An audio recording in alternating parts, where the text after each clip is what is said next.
This man would have no problem dragging me off to a dungeon. Then you slide me in a tiny little area where I barely fit. I'm claustrophobic, so it starts to freak me out. My shoulders are big and burly. That's why you're afraid. And why do my hands need to go behind my back? Why do I have to be completely debilitated? They treat me like total crap. I can't look at them in the eyes. I have to look at the floor. And then if I give any kind of resistance and don't give them full dominion over my fingers as they fingerprint me, then what happens next is they slam my head into the wall. That's happened to me once. Every day, 100 emails of people saying, please help me. I got this jackboot thug pig here in Texas. I got a guy in LA. I got a story on camera. He got picked up for not paying traffic ticket. He's now HIV positive. It's not just one or two, and it's not a few bad apples. You have bad apples on this police department. I'm not going to a dungeon because this pig over here and this pig over here want to drag. I mean, look at the terror flag he's wearing. Look at the terror flag he's wearing. Video.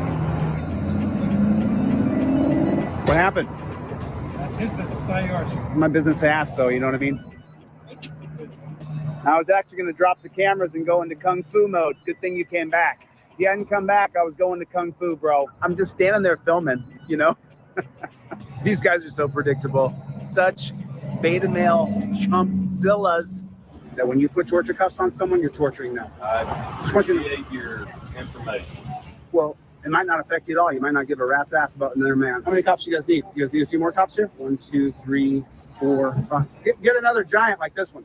There's no third party to film cops searching your car. I mean, one time after I became known across the country, then the cops didn't put me in torture cuffs quite as tight. I was in torture cuffs and the guy tried to cut off the blood to my ulnar nerve in my arm. That's why this hand shakes now. That's what he did. He's got his hands on his head like a POW though. You know, I'm not a fan of police, but at the same time, I'll treat you like an individual. Absolutely. Until someone gives me a directive or tries to demand my ID or. No, so you can't do that in here. You can do with us all you want. So let me report other people. Now let me tell you this: go pound sand. Go pound sand, bro. Jump down on your knees and eat my shorts. I'm filming them right now. What are you gonna do about it? What are you gonna do about it? No, you can't. No, you can't. Go ahead. Now let me educate this dirty jackboot thug pig. You have a First Amendment right to film police. That right does not change when you go into a police lobby. It's right there, the right to film cops. You got people like that who don't know that this is a public forum. I can film in here anytime I'd like. What are you gonna do about it? Well, you're not gonna do a damn thing. And if you do, I'll sue you personally under 1983. And then you'll face federal district court. Or take your happy ass back to your office and flee like a little dog. That was easy. Look at this kid. Look at him. They little stick figure they put in a costume. That one, there was a violation. Personally, I wouldn't have it. This is a kid. I could wipe the green from out behind his ears. Don't do this crap. Was your daddy a pig? Tell me what happened. Retire now, dude. Are you going to physically stop me from doing my job? I'm not going to physically do that. Okay. Well, then I'm going to walk around here and take some videos. Okay. So if you're done, then head on back. Okay. Thank you. All right. Have a good day. Appreciate you. Okay.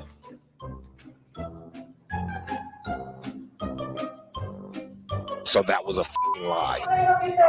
Today I just help with police called our mailing What did he say? My dad was in the police department from 1946 to 1981. He retired as a shift commander. And I'll tell you what, this fire station was built in 1969. And he was here from 69 to 81. He was a shift commander here. And before that, you know where the big city hall is? When he first started, that city hall was built in about 1955. And the old city hall, he was in there. And then after that, but is there anybody I could talk to here? Huh? Unless they want to come down to the gym. I don't think you have the facilities for that, big man. Instead of walking around sighing and breathing hard. I don't like where this is going. They're literally colluding together at the front and blocking me from entering. Come on, man. Dude, you better grab me while you got that badge on. I'm not going to physically challenge you, dude. Not while you got the badge on and you're working in a security capacity. I'm not going to challenge you. Hey, there we are. There's an officer of the law. I don't go in there and smash that desk and beat everybody up and say, I'll do what I want because I agree to live under a series of laws. I've agreed to that. I'm a law-abiding citizen. I won't violate your rights just like I don't want you to violate mine. I want a matter of record. I'm not willingly walking off. He's telling me if I don't leave that he's going to arrest me. And so as a man of law and order who respects the social contract and the rule of law, I'm going to do what he tells me to, because if I don't do what he tells me, he's going to arrest me. You are a bro. You're not tough at all. With your badge and gun, You got no badge and gun. You're a wuss. Don't get in my face, punk ass. Excuse me. Think you're a man with a gun in your hand, don't you? You're a jack. Thank you for being a good. I'm telling you, dude. Hold up. Wait a minute. Dude, get your hand off my camera, lady. I'm fired. Your dad's a pig. Your dad is a pig. Call my dad a pig? I think your dad's a pig, bro. Really? Are you really? Get off me, bro. Get off me, bro. You want to attack me? Do it. Go ahead. Go ahead. Go ahead. What's the matter? You don't want to be on camera now that you tried to attack me? You can't attack me, dude. You need to get on a stair stepper for a while. Where is law enforcement? For law enforcement for what? For having a civil discussion? Name and badge number. Name and badge number. What's your name and badge number? Hey, you have to identify yourself according to policy. Leave him alone. No, he has to identify. No, he doesn't. Yes, Leave he him does. alone. Go back to California. Leave them alone. You're upset because he didn't identify himself. You can't act in your official capacity and not give your name and badge number. This cop comes out here and starts demanding me around and then threatens me that he's going to come out. Well, then do it. Do it. Put me in torture cuffs. Then I get damages. Right now it'll be a declaratory judgment. He came out and asked me if my name was Dan. I said, I'm not going to tell you my name's Dan or not. And then he said, well, you can't film in here. You're making someone feel uncomfortable. So then I went right over and I put the camera on. The guy said, what are you going to do about it? Got his name on the back here, and you also have my card with my contact information. We went away from badge numbers because we changed from badge numbers to department Solomon seniority. Aries. Is he a lieutenant, a captain, a sergeant? What is Solomon? He's a police officer. He's an officer. Yeah, Well, yes, sir. he should not be promoted. You don't get to not identify and act in your official capacity. And that is worth filing for. It will take me about 4 hours to write. Would you guys kill the battery? Are you going to help her get her car started? Can't base off my policy. Off your policy. What's your name and badge number? For what? So that you can identify the thousands of people watching. Why do I need to identify myself? Because you're an officer on duty, and according to the LVMPD handbook, when someone asks you for your name and badge number, you're supposed to give it. Based off what? Your handbook that I've read, that you have not read, obviously. I'm a member of the press. I'm a member of the press. I need to identify you. Okay, I'll do what I do. I grew up in this town, and this is bullshit. They were going Hey, left the lights on. I can't even steer my car. If you're going to one up and you're going to film the police, you better know what you're going to say and how you're going to say it. You have to practice saying it. So when you see a copper, you're going to run up and you're going to say, ladies and gentlemen, I'll be filming this interaction. I invoke my First Amendment right. You can address me as Mr. Good Citizen. You have to have your down. Cop comes up to me and says something. I'm a little bit confused. You can leave I'm our going to scene. stand Yes, right you can, here. sir. I'm standing in the parking lot. I came to Sir, get would gas. you like me to and you guys, trespass this individual you from your can't property? trespass me. Honey, you can't solicit a trespass. Go ahead, let's follow it. Let's see if you're going to get sued. She's trying to solicit a trespass from owners. It's illegal. You guys are seeing it all over the country. Auditors are getting arrested left and right. And why are they getting arrested? Because they don't have their stick down. They don't have their lingo, their jargon, their mumbo jumbo, and they don't invoke their rights. Now, when the cop comes up to me, the first thing I'm going to say is, I invoke my Fifth Amendment right to remain silent. What's your name and badge number? Now, I just said that I get to be quiet, and you have to tell me who you are. You see the power in that? You see the power in that?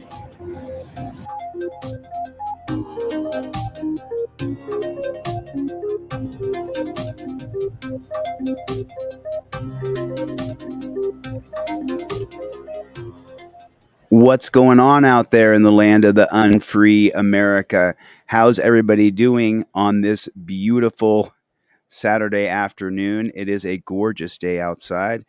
Okay, fine. Yeah. Fortunately and unfortunately, I'm here behind the microphone, rapping, talking. What do we got here? We got 350 people. Everybody do me a favor. Hit the like button. Just real quick, take your finger and hit the like button. It's right down there. It's that thumbs up thing. As usual, I have to tell myself when I come on here, I'm not going to scream and I'm not going to curse. Right? Do me a favor, everybody, put in the comment section, OTVO, overturn Terry versus Ohio. Put it in the comment section for me, please. OTVO. Put it in the comment section for me, if you would, please. OTVO, put it in the comment section. How's everybody doing today? What is going on? Drophead74 is here. What's the matter, you? April Rain, Peter Parker, Ryut Audits, Jeebus Chris. Oh, is that Sarah? Sarah Page. What is going on, Sarah? We had a little bit of a stall in American Patriot Forever, obviously because I went to jail, Sarah. But we're gonna finish that series, and I have hired an attorney in Ohio to represent me to get the misdemeanor warrant for peacefully protesting in Ironton, Ohio, to get that warrant removed. What is going on, Juan? I see you, my friend. What is going on, Arthur? Dan Howard, what's going on? Didn't I see you on Here's the Deal earlier today? What is going on? Mama Lion, Tommy, how is everybody? Good to see everybody. So we're going to watch a couple of videos. What's up, Playboy? What's up, Playboy? What is going on? As you guys know, I'm doing the same special I always do. If you guys get a TRIFOLD, I'm going to give you the cop cards for free. If you get a TRIFOLD, go to deletelaws.com with a Z. Go to deletelaws.com with a Z, where you invoke your Fifth Amendment right. All the cases are in here. If you get a TRIFOLD, I'm going to put this in your envelope for free, the cop cards, the Fifth Amendment cop cards, driver and non-driver. What is going on? So check this bad chicken out. Let me see your driver's license. What time is it? I'm asking you. You're not going to identify yourself to me now. So let me give you the backstory of what you just saw and what you're about to see, which is a great example of why many regular people come to dislike the police so much. That's a park ranger that you see following me right now. Is this true? I'm just, can you guys help me out here? A lot of people tell me that I'm unhinged, that I'm off the range. I hear that a lot from people. So listen to this and just tell me if you agree. People come to dislike the police, which is a great example of why many regular people come to dislike the police so much. Is that true? Have regular people gotten to dislike the police so much? Is that true? Put a 1 in the chat if that's true. Put a 1 in the chat if regular people have begun to dislike the police a lot. Is that what's happening? I'm not really sure what's going on. Is that what's going on? Are regular people starting to dislike the police? Is that what's going on? I'm just not sure, really. That's a park ranger that you see following me right now. We just had a nice long family day at the beach, a beach within a state park, as we have many times. Not wanting any interaction with anybody today that's not family, especially the police. So the park closes at 8 o'clock. And on this day, we had come up from the beach to the parking area, rinsing off the little ones, getting all the sand off of them, getting them changed, packing everything up. And as we're doing that, at about 7:35, this truck pulls up. I didn't record it because I didn't expect it, and none of the audio or video on the vehicle were running at the time. Oh, I'm so sorry. I really, really hate to interrupt the video. Chevy with the 1, Lezo TVO. I see you in the chat over there too. But what does your Fifth Amendment cop card say? Number 1, cop cited. Cop cited, the very top one right here. You see where it says right here, cop citing or cited? Start filming. What does it say on your cop card? When you see a copper, when the cop is cited, cop citing. Do you see it? Cop cited or citing? That is when you cite, when you're citing, seeing coppers. The moment I see the cop, as soon as I got eyes on that copper, phone comes out and I start recording. Immediately. No wait. You see the light on my phone? That way the copper even knows I'm recording you. Right here on my Fifth Amendment cop card, it says cop cited. Start filming and state, I invoke my First Amendment right to be press. 2017, Turner versus Driver upholds my right to film police. So he said it. You heard him say it. He said it right here. Parking area, rinsing off the little ones, getting all the sand off of them, getting them changed, packing everything up. And as we're doing that, at about 7:35, this truck pulls up. I didn't record it because I didn't expect it. Oh, what did he just say, folks? What did he just say? He said, I didn't record it because I didn't expect it. He said it.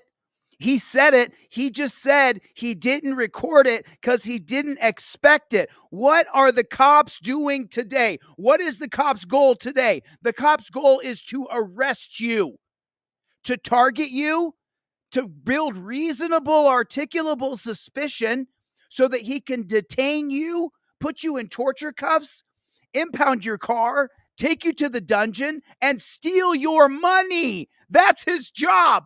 That is his mother trucking job. Put a 1 in the chat if that's a fact.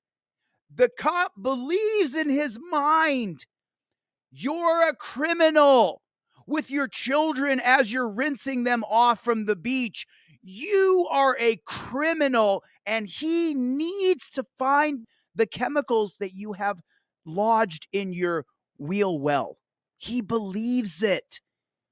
He gets down on his knees at night and he says, "Oh, thank you, God, for making me the shepherd who's going to protect these people from the evildoers." And who's the evildoer? You are! You're evil. When you see a cop, the moment you see that jackboot thug pig, JBTP, put it in the comment section. JBTP. You start filming the cop. The second you see the cop, you start filming the cop. Little ones, getting all the sand off of them, getting them changed, packing everything up. And as we're doing that, at about 7:35, this truck pulls up. I didn't record it because I didn't expect it. He didn't expect it. That's his fault. I'm going to stop it again. Do you expect it? Put it in the comments. Yes, I expect it. Yes, I expect cops to harass me. I expect it. Put it right in the comment section. Yes, I expect it. Let's stop playing the bullshit games. Oh, bad language. I got to watch it. Okay, I'm going to watch the bad language. That is beautiful sunshine bunk BS. I expect it. I expect it. I expect them to target me, to arrest me. I expect it. I'm ready for it. I know that's what they're going to try to do. And none of the audio or video on the vehicle were running at the time. But this truck was occupied by this park ranger, Jack Wallace. I had seen him buzzing up and down the road for a few minutes before he stopped by with his red and blue lights on, doing God knows what. And he stopped, put down his window, and he had an attitude already. He said, "Hey, the park closes at 8, and it's 20 minutes. It was actually 25 minutes, but I was like, "Yep, we know." He says, you better be out by 8. I said, I know. "Are you going to be out in 20 minutes? I was like, "Listen, we know the times. We're always out by 8. We're good." As he drives off, he's like, "Make sure you're out by 8. And again, he just had a nasty attitude.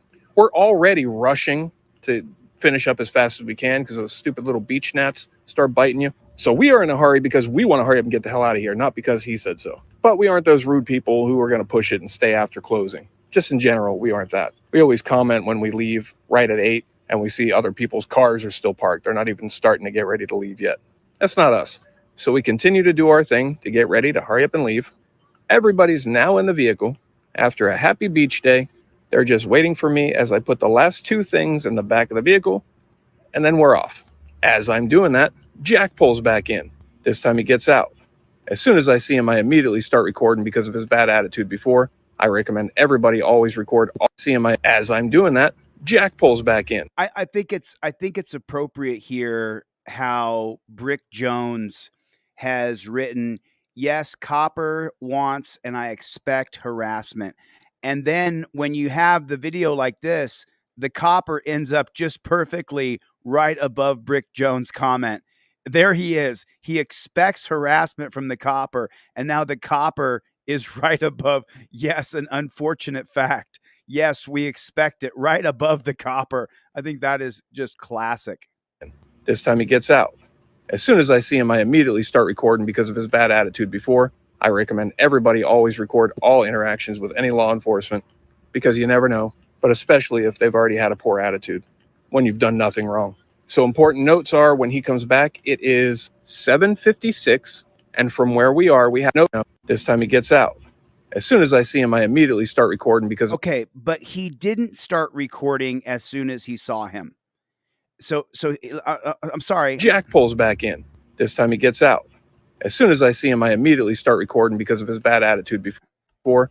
Okay, but see, that's the whole thing, is he didn't get the bad attitude on camera before, and I'm being dead serious. I'm not joking. I'm not just like, ha, ha, ha, right? I mean, I am ha, ha, ha, but, you know, this isn't like, hee, hee, hee. I don't know how to say this. I really actually mean it, though. You know, with no facetiousness, with no joke, with no slant, with, you know, there's not a punchline coming here. I mean, when you see a cop, you start recording. The moment you see a cop in your presence, you start recording. I don't care if you're in Quick Mart, Speedway, 7-Eleven, Quickie Mart, AM, PM, wherever the convenience store you are. If a cop walks through the door, you start recording the cop. It happens immediately. And not like this, just like this. What are you doing? I invoke my First Amendment right to be press. I'm filming you because you're a cop.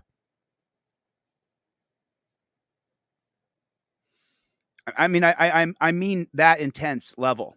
I recommend everybody always record all interactions with any law enforcement. Jeff because you hates never pigs. know, but especially if they've already had a poor attitude. Jeff hates when you've done pigs. nothing wrong. Jeff hates so important pigs. notes are when he comes back, it is 7:56, and from where we are, we have about a 2-minute drive to fully exit the park, which closes at 8 in 4 minutes. You're going to hear him mention, it sounds like he's saying it's a 15-minute drive. I didn't notice that until I'm editing this video. You have to allot time a little bit better. Yeah, well, we're always out here by wait, 8. hold on, I'm talking to you, so don't walk away when I'm talking. Well, I'm walking. Okay. You think you're in charge of me or something? No, I'm just saying, I'm Right. trying to talk to you. And I told you we're always out at 8. Okay, yeah, and it's 8 o'clock right now. No, it's not. Okay, you have 2 minutes to be out, a 15-minute Like ride. I told you a minute ago, we're always out by 8. Okay, so what I'm doing right now, I'm going to ask for your driver's license. Okay? I haven't committed a crime. Yes, you are. You're in enclosure violation right now. Is it 8 o'clock yet? It's about to be. I'll pull you. We're not going to be out in time. And we're getting out and we're leaving right now. No, right now it is 1 minute until you're out. You're not going to make it out. We are going to make it out. Watch, we're going to make it out. Let me see your driver's license. What time is it? I'm asking you. You're not going to identify yourself to me now. Hey, what time is it? We got 2 minutes. Let me see your clock on your phone. Because that's the we're wasting time. Okay, Walk to the her window. Let me see your phone on.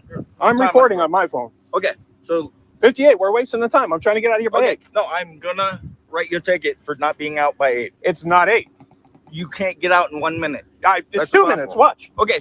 Wow, talk about a guy who has I mean, just JBTP. That's a jackboot thug pig right there.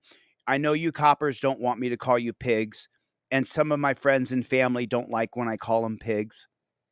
This guy's a pig. I'm real sorry you don't like the truth. I'm real sorry you can't handle the truth.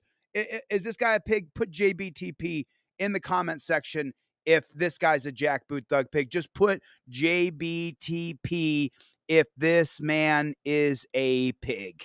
If this guy is a harassing, ball-breaking, statist, authoritarian pig. JBTP, pop it down in the comment section.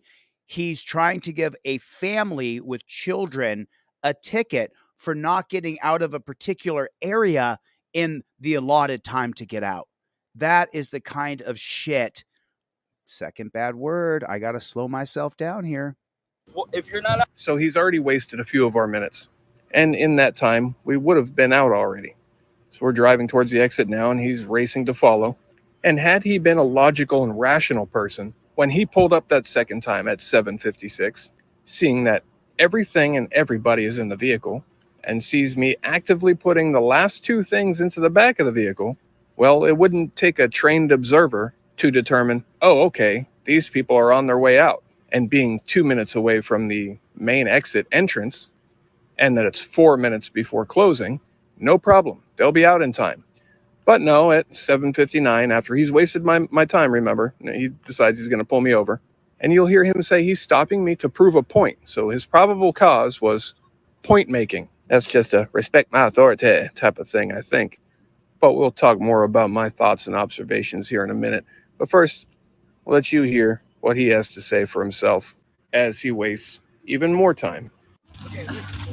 Well, now it's going to be after 8. Well, it's 8 right now. But So when why I'm done, such I'm the trying to prove a ordeal? point here. I'm trying to hurry up so to be out of listen, We're I asked listen, nicely we're here 20 minutes we're ago. here all the time, and we're always out by 8. Okay, listen.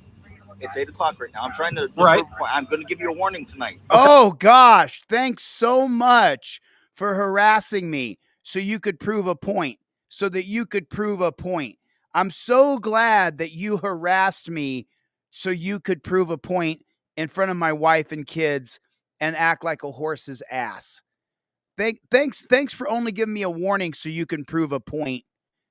You're harassing me, stopping my life. You're supposed to function as someone to help me and uphold my rights, but instead you're a law enforcing piggy. Hurry up Okay, to be out of listen, we're, I we're asked listen, nicely we're 20 here minutes we're ago. here all the time and we're always out by 8. Okay, listen. It's 8 o'clock right now. I'm trying to Right. prove a point. I'm going to give you a warning tonight. Okay. I'm trying to prove a point. When Okay. I'm asking you nicely 20 minutes ago, hey, make sure you're out by 8. You said yes. You'll be out by 8. Yeah, and that's what I'm we're trying to doing. tell We're you, rushing you have to get allot out. time. A little Rushing bit to get better, out. okay? Right. Okay, fine. Yeah. Okay. We're rushing to get out. We're always out by 8. Okay. Thank you. What was your name? Wallace. Just so Wallace? All right. So I know I appreciate it. Okay. Thank you. All right. Have a good day. Now I'm always going to stand up for my rights. So, you know, I'm not big on making fun of people just to make fun of them. But when we got a piggy who's a nutball, let's just kill the volume here. Okay, so I gave you your warning. Now watch this little piggy. What? Okay, he's got issues, and then he goes walking back to his. He walks. See him push up on the. You see how he walks? You see the pushing up on the tips of his toes? Look at this little guy. Look at this little guy. He just wanted to.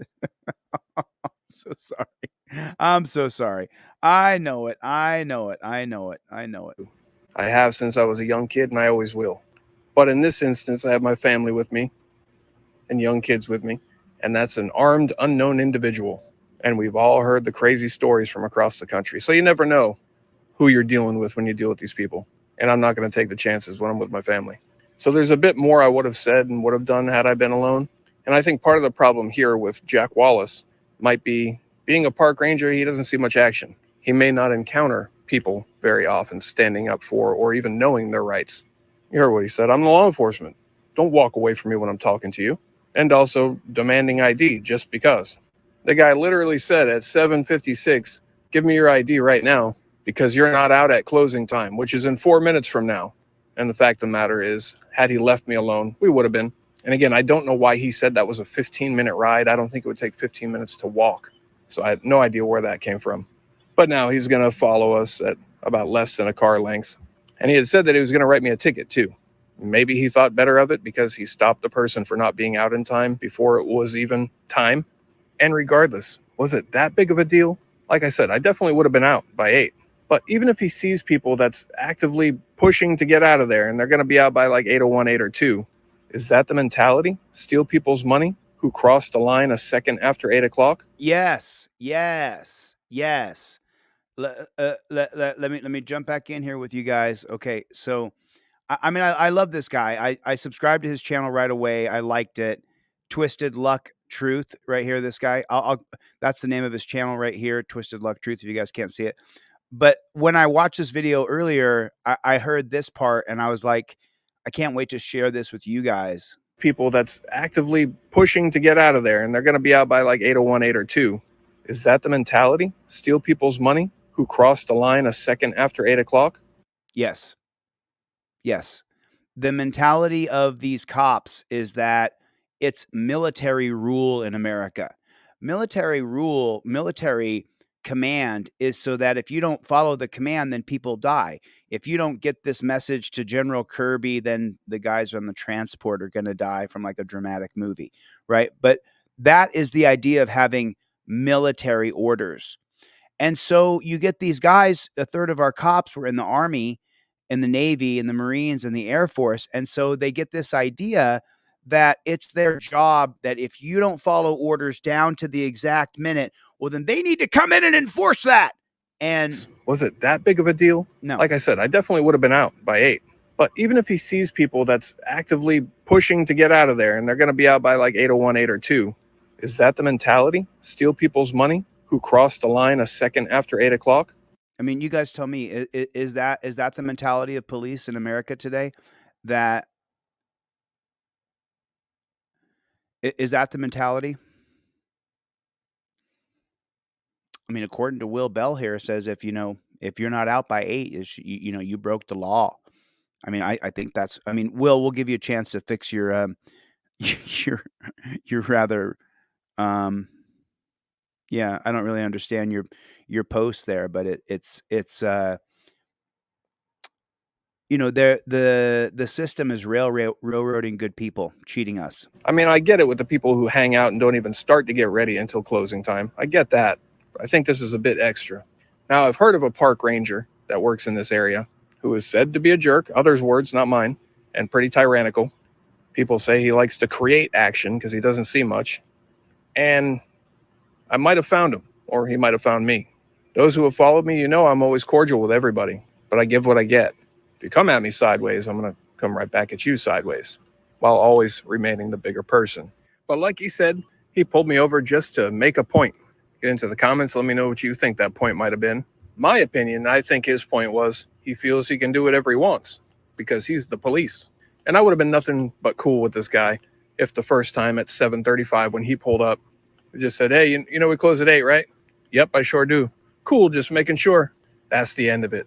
But you can't treat people like an annoyed mother badgering their child to finish their homework by a certain time and then try to assert authority where you have none and expect that person just to keep taking your nonsense. Honestly, I think this guy just wanted to play policeman. And he did get to turn on his blue lights, and he did a traffic stop for no reason whatsoever other than, like we said, to make a point. Right. And let's check out his channel a little bit. Twisted Luck Truth. I just want to take a look at his channel. This channel is dedicated to our rights, standing up for them, educating people, exposing bad, good. I'm a former reformed cop. Where I was very much the black sheep and did not have the same mentality. I took part in getting rid of tyrant, bully, rights violating cops, which is much harder than I thought. I was the cop that hated cops, which is what I was known for. My goal is to educate citizens and cops and show people what they don't see on TV.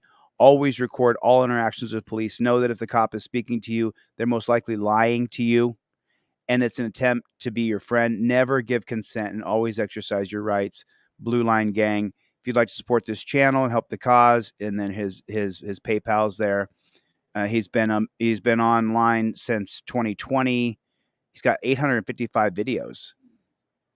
So he's definitely put in some work here, for sure. And let's check out he's got 614,000 views in the past 28 days. That's pretty good. That's pretty good. You see the number in the red over here? 614,000 views in the past 28 days. That's a lot of views. So people are watching his channel for sure, 100%. And then if we go to his videos, his most popular video here, crazy dash cam reckless cop crashes, leaving scene and lies. Well, there's not a shocker there. His next popular video, and that's got 378,000 views. That's pretty, and that was only 3 weeks ago.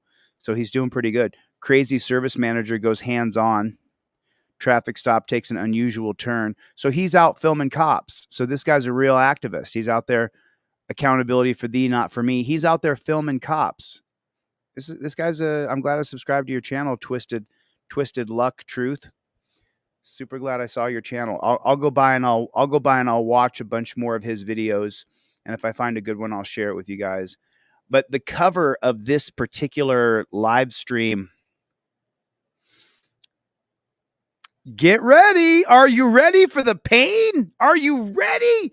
Are you ready for the pain? Are you ready? Put a 1 in the chat if you're ready for the pain. Are you ready to see? Oh, you've been a member for 5 months? Right on, Scottish. So thank you so much for joining, Scottish One. So you joined when I was in the dungeon and supported me when I was locked up, and I really want to say thank you. I appreciate that. Thank you. It means a lot. So here's the pain. Here's the pain. So in case you guys don't know, this is from This Is Butter. I told you This Is Butter's got a good channel. New Jersey Attorney General released body cam footage of the fatal shooting of Victoria Lee. They shoot this girl when she's holding a jug in her hand.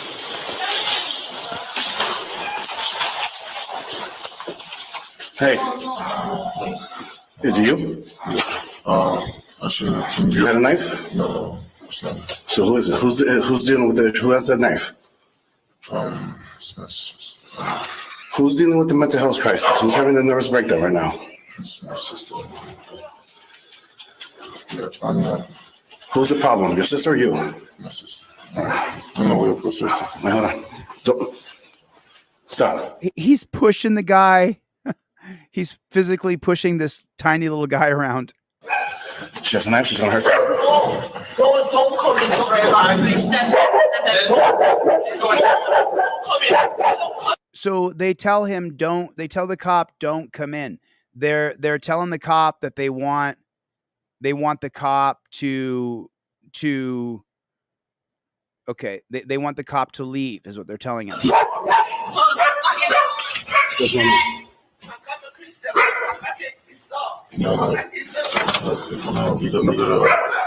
The dog first. All right, put the dog in. Let's go. We gotta go.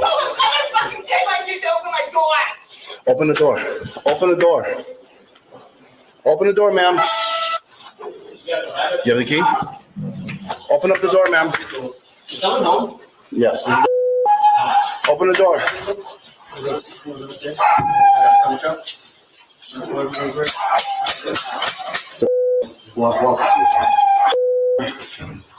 Dog and the. We have to go in. Yeah. I want to break the door down. So okay, why are they going to break the door down?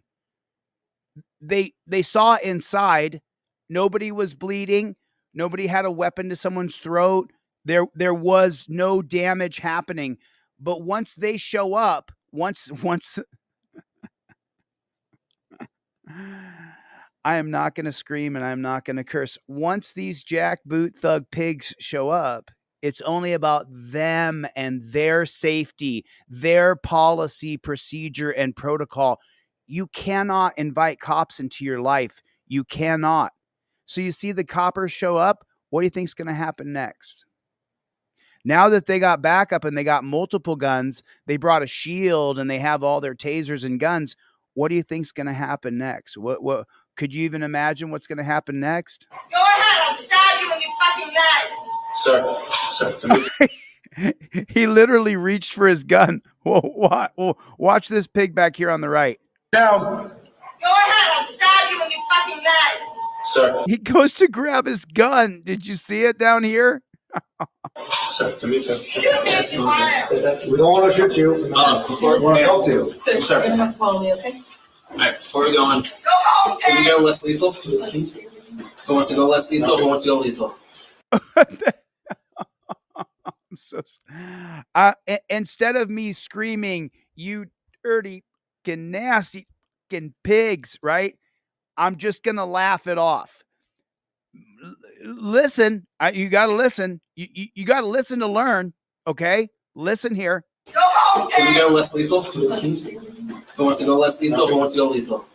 Can we go less lethal? Who wants to go less lethal? Who wants to go lethal? Who wants to go with a gun to kill this 100-pound woman? And who wants to shoot her with a taser? Those are the two choices. You disgusting maggots. You're the lowest. You are the degradation of human beings. You are worse than pond scum. You really, truly are. You piece of garbage. PIG. Because they don't want to be called pigs. Hello, Lito. Oh, the first two volunteers, the first two people, the first two coppers, what do they say? I'll go lethal. I'll go lethal. Lethal. Hello, Lito. Alright, maybe someone else not lethal? They're all going lethal. Every one of them is going lethal. We're gonna break the door down, ma'am.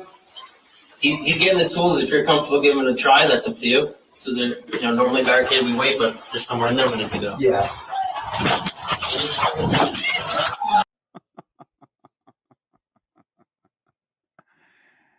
This is a welfare check. This is what the police call a welfare check. They're coming to check on her, and she threatened them. I'll stab you with the knife. She's a 100-pound Asian girl, maybe 95 cents, maybe 90 cents, $1.10 at the most is what she weighs. And they got to get in. They got to get in the door. We got to get in there. You said you're going to stab me? Well, let me get the door out of the way so you can try it. You nasty pigs. Back off. Open the door. Door. Don't open. We're going to break the door. Oh, that doesn't escalate things at all. They're not escalating. Back off. Open the door. Door. Don't open. We're going to break the door. Drop the knife. Take a look. Take a look. Break the door. I'm going to pause it. I'm going to pause it. There they are. There they are.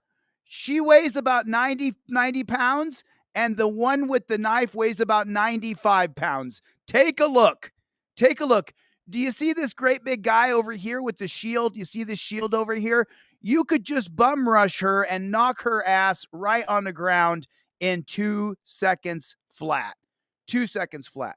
I'm so fat and out of shape from jail, and I'm just getting my body back. But this one forearm right there could put behind that shield. I could put her on her ass in 2 seconds flat, especially with that shield right there. She couldn't stop me. I'm still 220 pounds. I should be 200, but they couldn't stop me. Just me by myself. Those two 90-pound Asian women couldn't stop me. I would dominate them both. Drop the knife. He shoots her in the head. There she is. There she is. There's a guy with a shield right here. But instead of putting the guy with the shield between her and them after they kick the door open, he shoots her in the head. Drop the knife. There's the guy with the shield.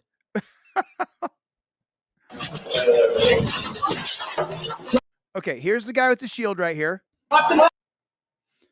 It's going to mess up because she's coming out. His shield could easily knock her on her ass. There he is with the shield. You see him. He's going in with the shield.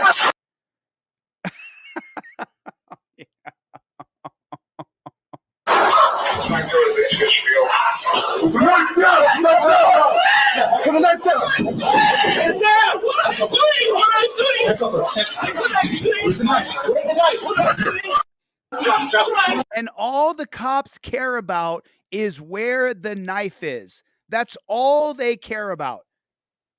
All they care about is themselves and their safety. Where's the knife? Where's the knife? Find the knife. Where's the knife? From the woman you just shot in the head? From that close? He shot her from this close away. You worried about a knife? You sure? Who's going to use the knife? Who's going to use the knife on you, copper? Oh, fuck. And wait till the copper realizes he's blown this girl's brains out. Oh, fuck.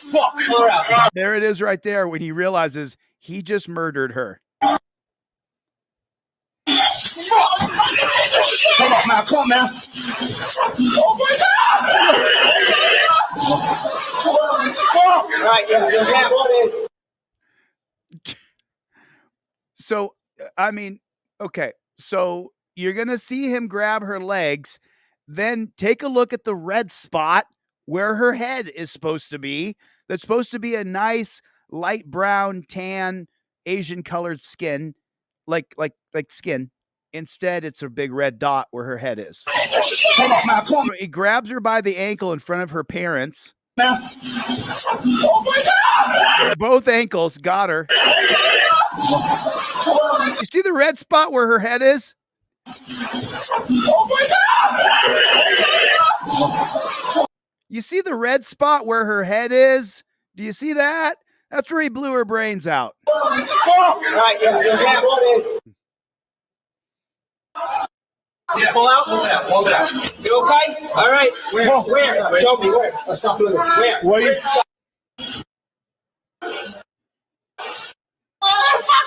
Stop. Where's the shot?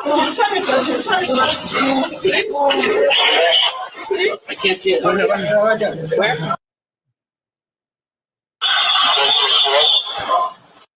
Get me towels. Get me towels. Get me towels. They need towels to clean up the brain debris all over the ground from where the jackboot thug pigs went on a welfare call, and instead of de-escalating, they beat the door down. And then when the person who was mentally unstable went charging at them with a knife with her 98-pound ass, he shot her in the face from a foot away. Get me towels to clean up the brain debris on the ground.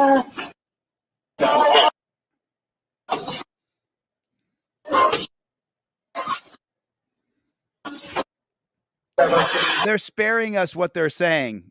They're making sure that we don't hear what they're saying. This is the cops editing the video because there's no third party to collect the body cam footage and the dash cam footage.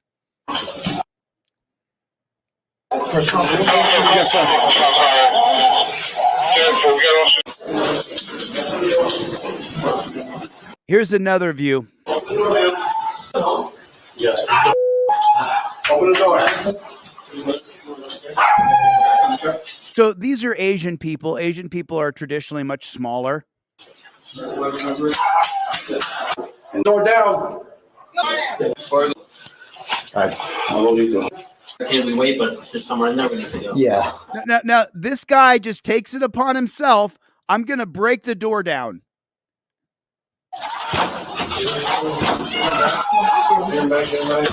Back off. Now you get to see the coward bitch ass move this guy does with the shield, where he makes no attempt to clog the hole. Anybody ever play football before? Your job is to clog the hole. Open the door. Drop the weapon. We're gonna break the door. Drop the weapon. So the same cop who beats the door down then shoots the woman in the head. We're gonna break the door. Drop the weapon. He does not clog the hole. This man right here is supposed to clog the hole, but he doesn't.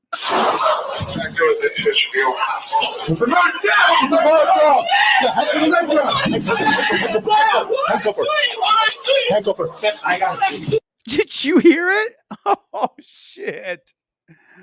Oh, shit. Did you hear it? What did you just hear? What did you just hear? What did I just hear that I stopped it? What did I just hear? Tell me what. Not she's dead. What did I just hear that made me stop the video just now? What did I just hear? There it is. He just shot the woman and killed her. She's dead. Her parents know she's dead.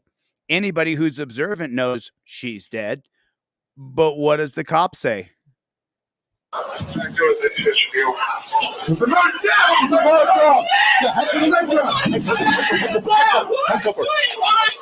Handcuff her. Cringe. You cops are disgusting. You cops are nasty. You are disgusting.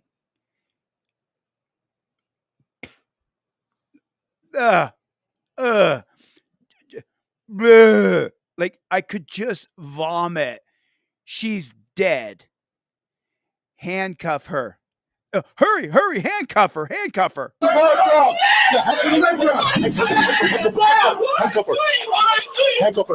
got it. Where's the knife? Where's the knife?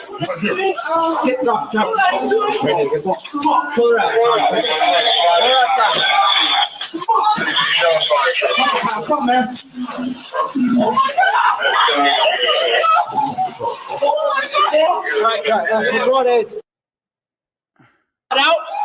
That's not a red t-shirt, folks. That's not a t-shirt. It's not a red handkerchief. She's bleeding out right there in front of them.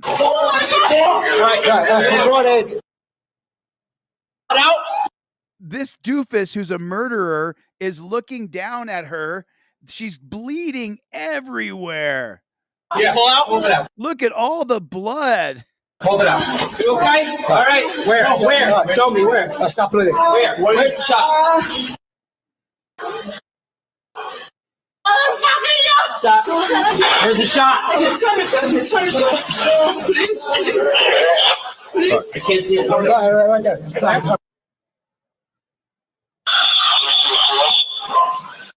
Get cowards. What about cuffing her up, coppers? Didn't they just say to cuff her up? Didn't they just say get the cuffs out?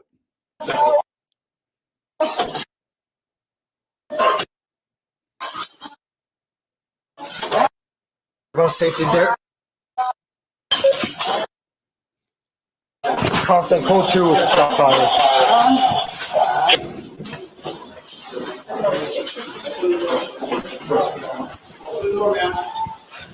You got the rabbit tool? Should have got the rabbit tool. Someone home? Yes.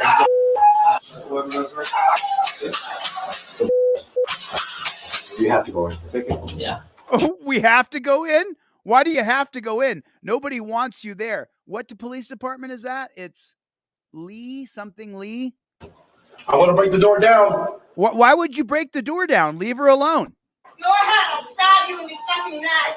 Sir, do me a favor. Step back. Stay back. We don't want to shoot you. We want to talk to you. Sir. Oh, no, you do. You do want to shoot her. Okay. All right, before we're going, Go home, are we okay? going less lethal? Do you have keys? Who wants to go less lethal? Who wants to go lethal? All right. I'll go lethal. I'll go lethal. Make sure Maybe someone else not lethal? Well, I'll break the door down, ma'am. So the lethal ones are in the front. The less lethal ones are in the back. He's getting the tools. If you're comfortable giving it a try, that's up to you. So they're, normally barricaded, we wait, but if there's somewhere in there, we need to go. Yeah. We need to go? Why do you need to go? Why don't you leave those people alone, Fort Lee police? Can you bring him back? Bring him back, get him out of here. Yeah, back off. Open the door. Door open. Why is he freaking out about opening the door? Leave them alone. We're gonna break the door. Drop the knife. Drop the knife. The knife. The knife.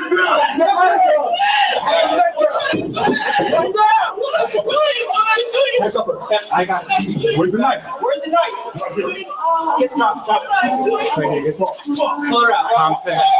Pull her outside. Come on, man. Oh my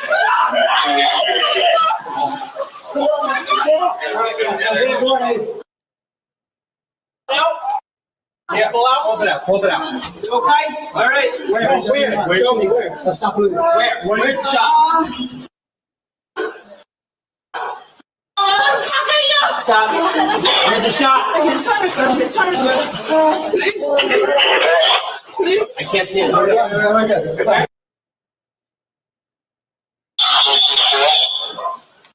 Get the towels. Towels.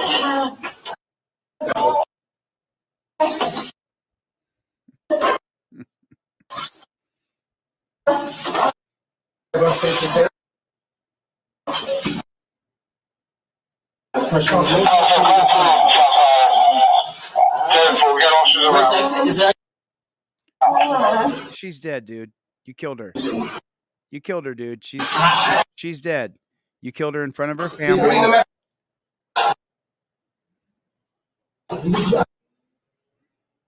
And they're all okay with it. Every one of them is okay with it. Who else is in the house? Anybody else in the house, Ringo? Don't see anything. Nobody. She said nobody else, but you scan the house.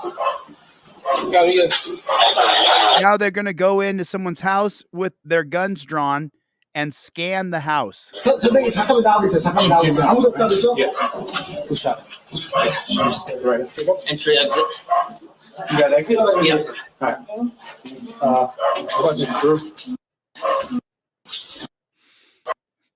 Let's see what the comments here say, if there's any comments. Oh, this is butter. It just says the footage confirms what 25-year-old Lee family said in a statement, that she was holding a water jug when officers kicked in the door. She was holding a water jug and killed her. But what authorities had said until releasing the footage, that when officers told Lee through the apartment door that she was, go ahead, I'll stab you in the neck, the victim's brother called 911 saying his sister was having a mental crisis. So what do we learn right there? if your sister's having a mental crisis, if you want to kill her, call the police. Call if you want to kill someone who's having a mental episode, call 911. So I don't see anything here. The caller started, it's a foldable knife. Prior to arriving at the family's Fort Lee, Officer Tony Pickens Jr. spoke to the caller. The woman told her officer not to come in.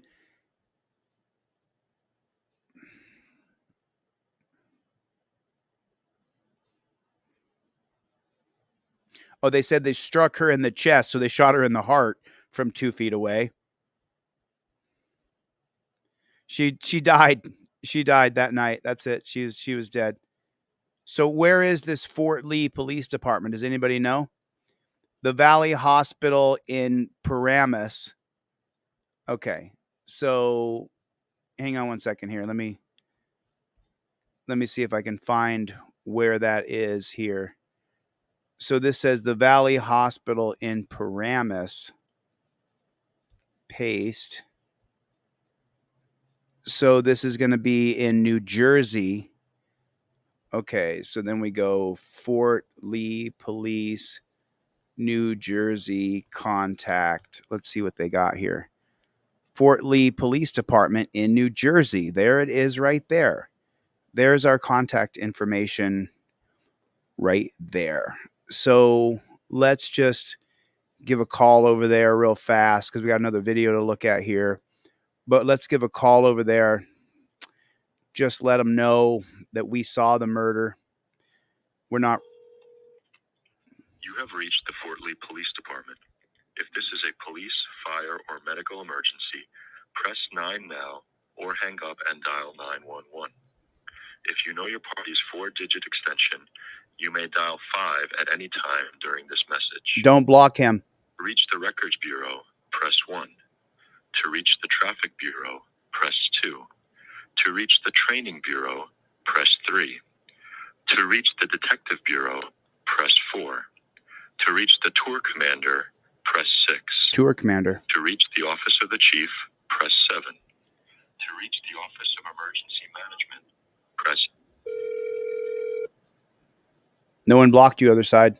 Little chat drama.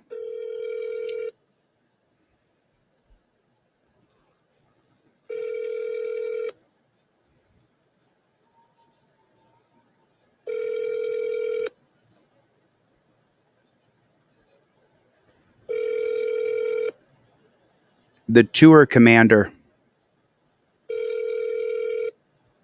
You're only 3 hours away. The Tour Commander. Let's try the Tour Commander. Let's try that one, and then if not, we'll. You have reached the Fort Lee Police Department. If this is a police, fire, or medical emergency, press 9 now or hang up and dial 911. If you know your party's 4-digit extension, you may dial 5 at any time during this message. To reach the Records Bureau, press 1. To reach the Traffic Bureau, press 2. To reach the Training Bureau, press 3. To reach the Detective Bureau, press 4. To reach the Tour Commander, press What's 6. a Tour Commander? To reach the Office You guys know of what the that Chief, is? press 7. To reach the Office of So I'm To gonna. reach the Juvenile Bureau, press 1. To reach the Anti-Crime and Narcotics Bureau, press 2. To reach the General Investigations Bureau, press 3. To reach the Evidence Bureau, press 4. To return to the main menu, press pound.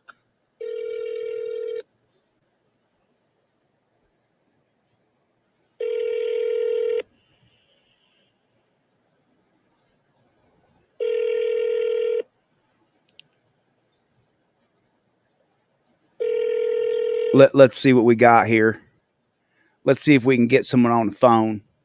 You have reached the general mailbox for the General Investigations Bureau. Please leave a detailed message and somebody will return your call as soon as possible. How you doing? My name's Jose. I was given a call because we just seen a video on here from the Fort Lee Police Department in New Jersey that you went over and you did shot this woman, 25-year-old Lee. You shot her and you shot her and she was holding a milk jug. And I was given a call over. Maybe I'll give the chief a call back on Monday or something and see what we got going on. But we seen it. We seen the cops go to Lee's house and then escalate things. And then it was a welfare check. Brother called up and said that she had a knife, 90-pound Asian woman. And then some great big thug of a copper, he broke down that door. He sure did. And then next thing you know, that same copper who broke down the door, he then shot Miss Lee. It says in the chest. So he shot her in the chest and she died. He killed her. And then the report is saying that she was only holding a water jug. Just checking. That's garbage. It's garbage. Oh, I'm not done. I'm not done with these people. It's just disgusting. It was disgusting to watch that. You have reached the Fort Lee Police Department. If this is a police, fire, or medical... This is the tour chief. I heard it twice now. I already know what they say.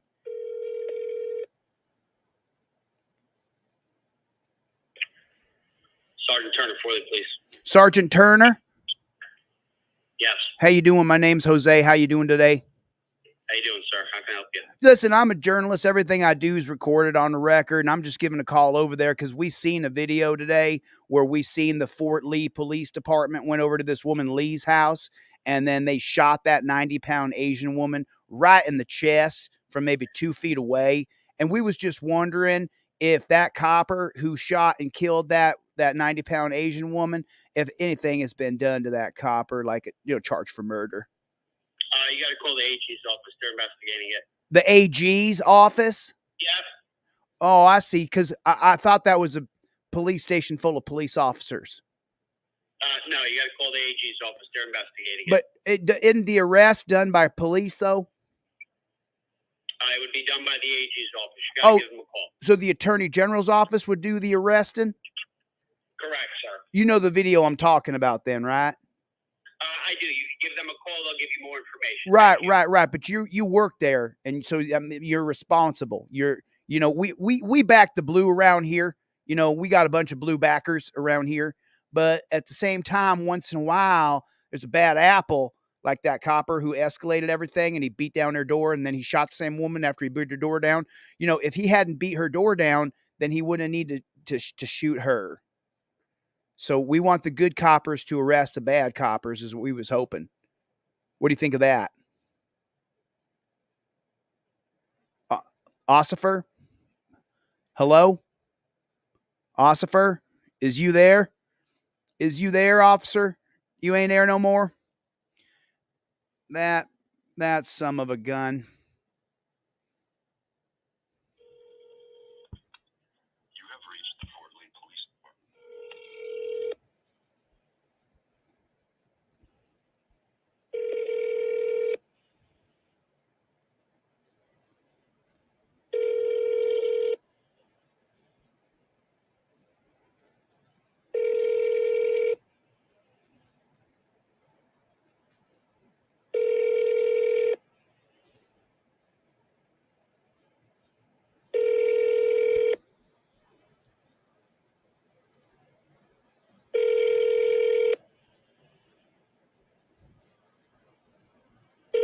Come on, copper!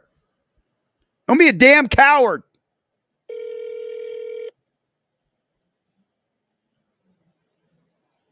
You dirty duck diving son of a...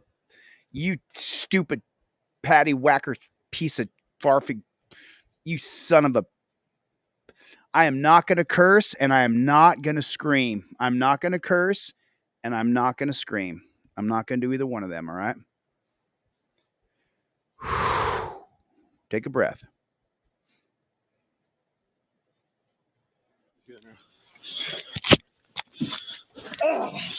Stop it now. You're going to get tased. Oh. All right, taser. Hold on. Watch arm. No, crazy. You get us too.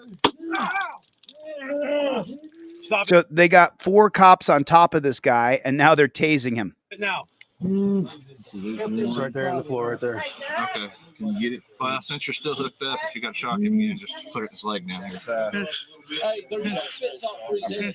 Look, they all got their hands and pushing his blood.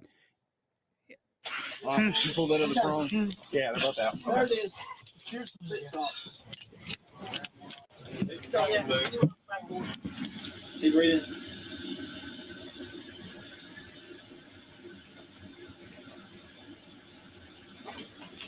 Okay.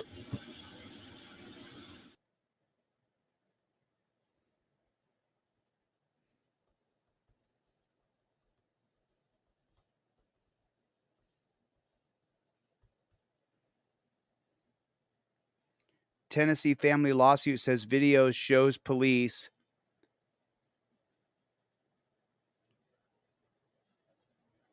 they kept the video. For years, she thought her son had died of an overdose. Oh, wow. Is that right? So they covered up the murder. A mother whose son was having a seizure in his Tennessee apartment said in a federal said in a federal civil rights lawsuit that police and paramedics subjected 23-year-old to inhumane acts of violence instead of treating him, and then covered up their use of deadly force. The death of Austin Hunter Turner was more than 1,000 nationally that was investigated by the Associated Press, where police used physical force or weapons that were supposed to stop but not kill people. The lawsuit filed this week in federal court came after the AP shared police body camera they had unearthed with Turner's parents who didn't know it existed. The footage made the family doubt the official conclusion that a drug overdose killed their son. Citing the AP's reporting and many of the details it disclosed, the lawsuit focused on how officers' own video contradicted the police version of what happened inside Turner's small apartment in northeast city of Bristol, Tennessee.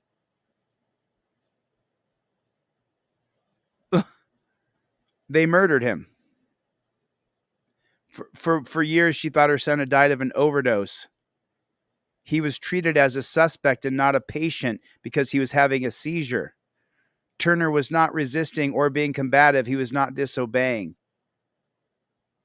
Multiple messages left for Bristol Police Chief Matt Austin, Fire Chief Michael Carrier, and Mayor Vincent Turner were not returned Thursday. The lawsuit accuses the city and several cops and firefighters of violating Turner's civil rights.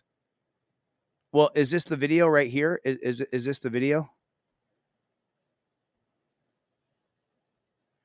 Can I see? So this woman's kid is dead and he did nothing other than have a seizure. That was his whole crime. So where's the full body camera? Where is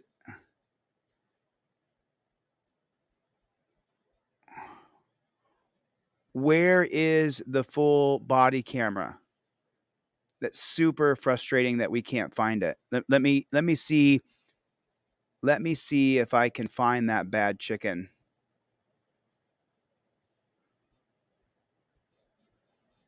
Austin, let me go videos here. So this one's 41 seconds.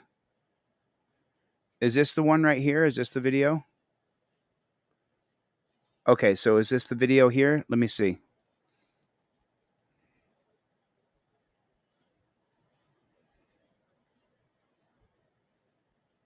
Sure would like if they played the video here.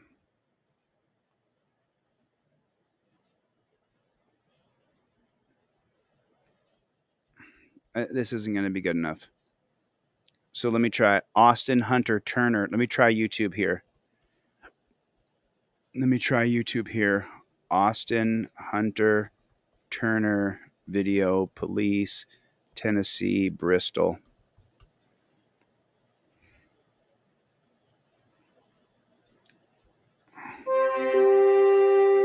The press interact here. We're dealing with a real world problem. Given this reality, that's one of the problems. There's an inconsistency there. And the impact on families. We're devastated. We want answers. He should not have died. You find so many families left with unanswered questions. It's important to identify what went wrong and who was responsible. Now on Frontline, documenting police use of force, which may not be suitable. This is it. This is it right here. It's still chilly this morning. Yeah, oh, that was nice. Yeah, I like this weather.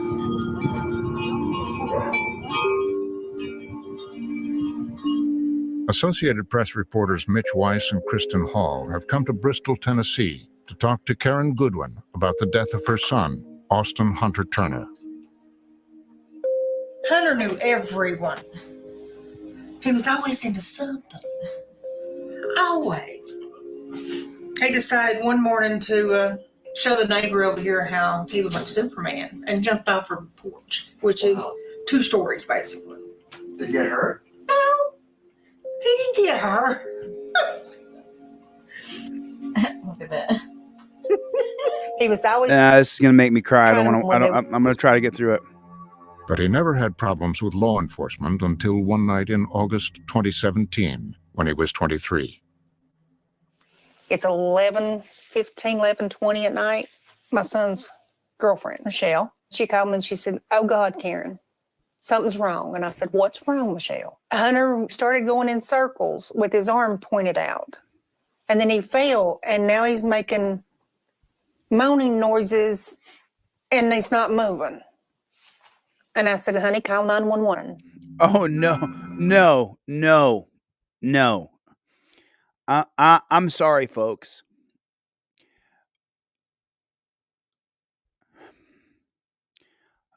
My job as a leader, as a thought leader, as someone who has dedicated themselves to understanding government and its culture, we can no longer call 911.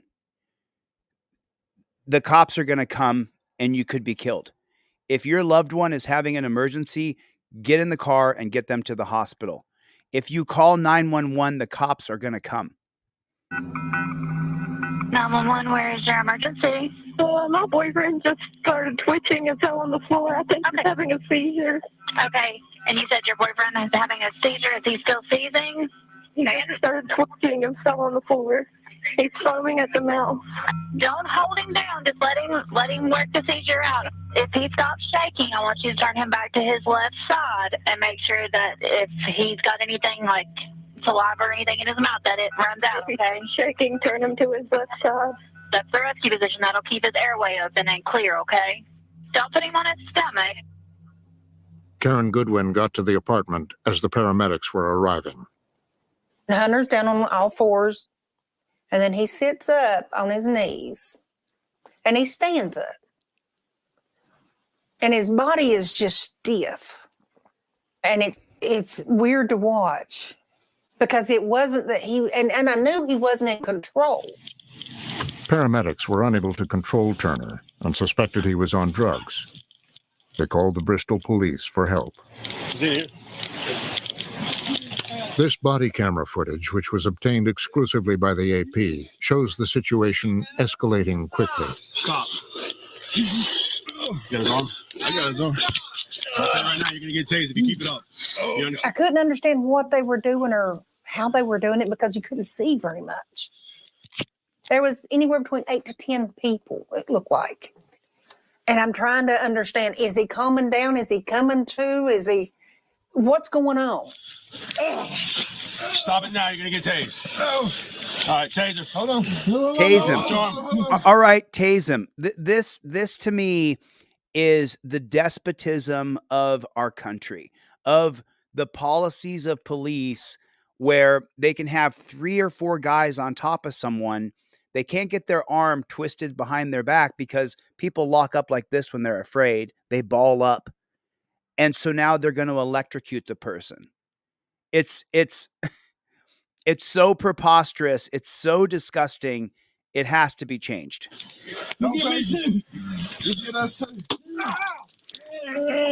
Then they taser him with 6, 7 guys on top of him. Now listen, if I back off, are you going to calm down? Because you're not going to win this battle. You understand?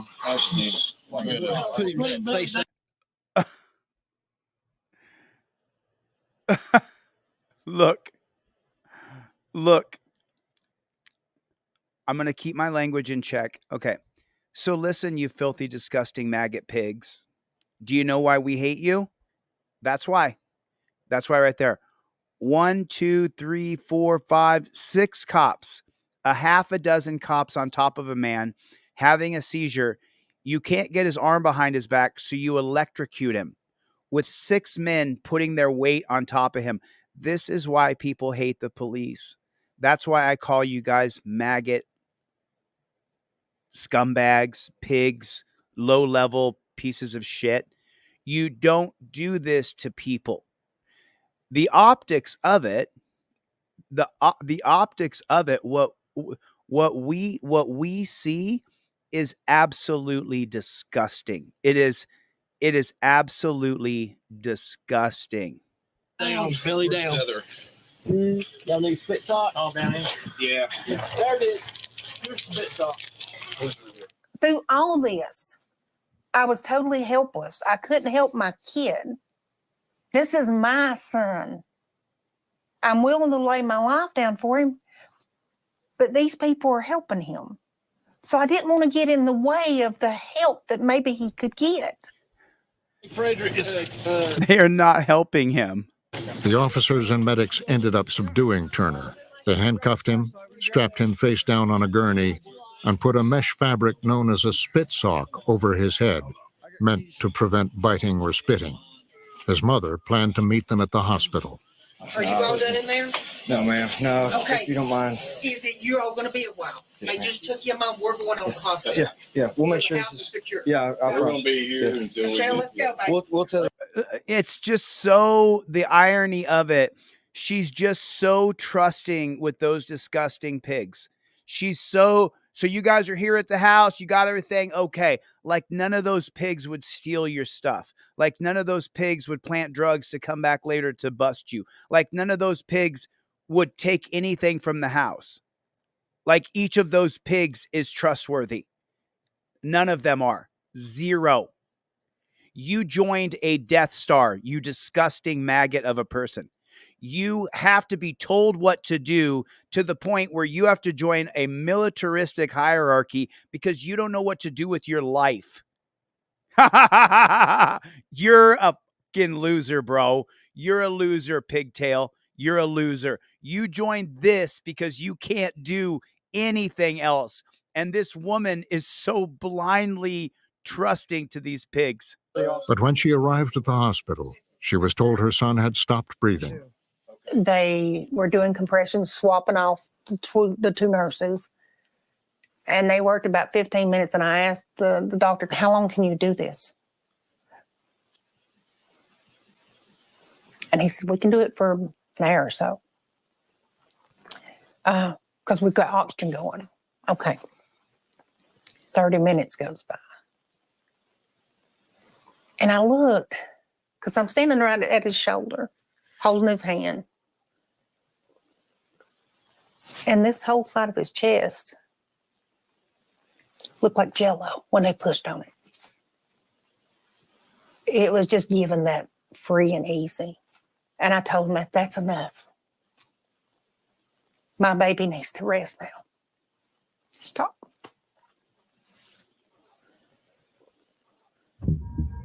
The autopsy report said Turner died from multiple drug toxicity, marijuana and Suboxone, a medication prescribed to treat opioid dependency.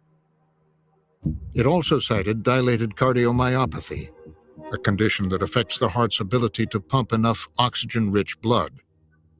We got the autopsy back. We actually took it to our family doctor. I just wanted her to look at it. I said, just, is there anything in here that's weird? And of course, she looks at it. It doesn't look like there's anything wrong. It does say an accidental overdose from a therapeutic to lethal dose of Suboxone, which he was prescribed, and marijuana. So then she and I are sitting here thinking, okay, he's had this episode, the seizure. Maybe his heart just gave out. And that's why they never could get him back. Hunter Turner was one of the hundreds of people who die every year after encounters with law enforcement. Most of those deaths are from shootings, but others, like Turner's, occur after police use restraint methods that are not supposed to be deadly. Why don't we go ahead and get going here? We've got a lot to get through. For the past 3 years, a team of reporters from the Associated Press, in collaboration with the Howard Centers for Investigative Journalism and Frontline, have been compiling and investigating deaths following police encounters that involved tactics known as less lethal force. Really? This video is 3 months old? Well, The murder of George why didn't they contact people who actually have studied policing for decades? Floyd really raised questions for a lot of people about the extent of police. The murder of George Floyd really raised questions for a lot of people about the extent of police use of force. We're looking at deaths that don't involve someone being shot and killed, deaths after interactions that involve at least a certain level of force that's beyond handcuffing. Less lethal force can be a range of things, and it doesn't always have to be excessive use of these things, like a taser, a baton. It can be physical force, punching, taking someone down. It can be when they're down, they're in prone position with a knee on their back. Forced sedation is an interesting one. The goal is to subdue someone so that they will stop doing whatever they're doing and perhaps get help in the hospital. Not all of these people who die are sympathetic characters, and police show a level of restraint in the sense of they try and physically subdue them rather than shoot them. For years, Right, but he said that they physically will try to subdue them, but Random American wrote right here, maybe he got dogpiled, shot with 50,000 volts of electricity, and then chained up like an animal or a slave from 1850. And that's why he died. He had what's called a schematic stroke, where your blood is trying to oxygenate different parts of the body, where cops are pushing down into your shoulder, into your back, into your thigh, into your butt, into your calf. There's not enough blood for the brain, so you have a stroke and you die. So that's what we're seeing here. the federal government has struggled to count these fatalities, and the data it has collected is incomplete. The responsibility of the federal government is to track these cases, to understand the full scope of what's happening across the country. Their data collection efforts are hindered by police departments that aren't always sending them the data that they need. You have places, not just individual departments, but in some cases whole states where you just can't get very much information at all. Tennessee. Despite these limitations, North Carolina. the reporters were able to build an unprecedented database. Through nearly 7,000 public record requests, the reporters collected hundreds of thousands of pages of documents, including autopsy and police incident reports, and footage from cell phones and body-worn cameras. We went to medical examiners, coroners' offices, police departments, state agencies that investigate these deaths. Even when they turn over records sometimes, the records aren't all the records. It may be just the incident report, which is the basics. Sometimes you'll get investigators' reports, and it'll have a little more detail. Each layer has more and more clues. We took him to the ground. He was combative. He was agitated. He didn't listen to us. He had superhuman strength. These are all red flags for us. Then what we'll do is we try to get the videos to see if the videos actually correspond to what's in the police reports. Based on the data they were able to gather from 2012 through 2021, they found 1,036 deaths that involved police using some kind of less lethal force. a fraction of the overall police contacts with the population, but still an average of about 2 per week nationwide. These are still rare, but it happens more often than the public knows about.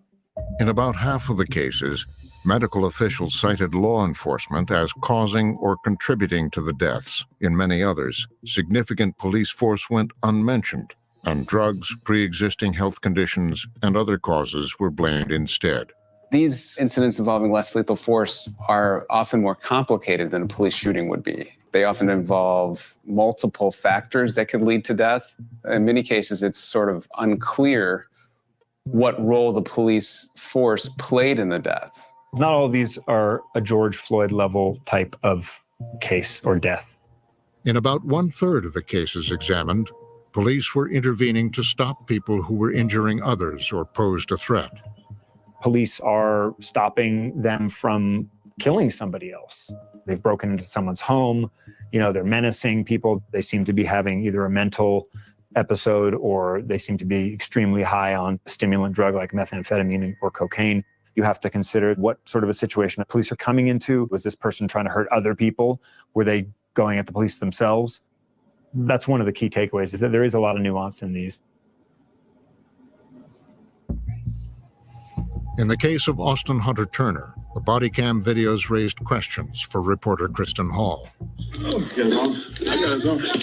The very first thing that I saw was just how immediate the officers took steps to escalate the situation. Stop it now, you're gonna get tased. I mean, that's the whole thing that we keep seeing time and time and time again, is that the police are escalating any given situation to where they're then threatening to tase you, to cuff you, to arrest you, to make you lay on your belly, sit on a curb. We've allowed police, with the propaganda from mainstream television shows, that cops are good and cops are heroes. What's the fact? What percentage of cops are scumbags? I'm going to put my percentage in. Here's my percentage of cops. I'm going to put it in the comment section.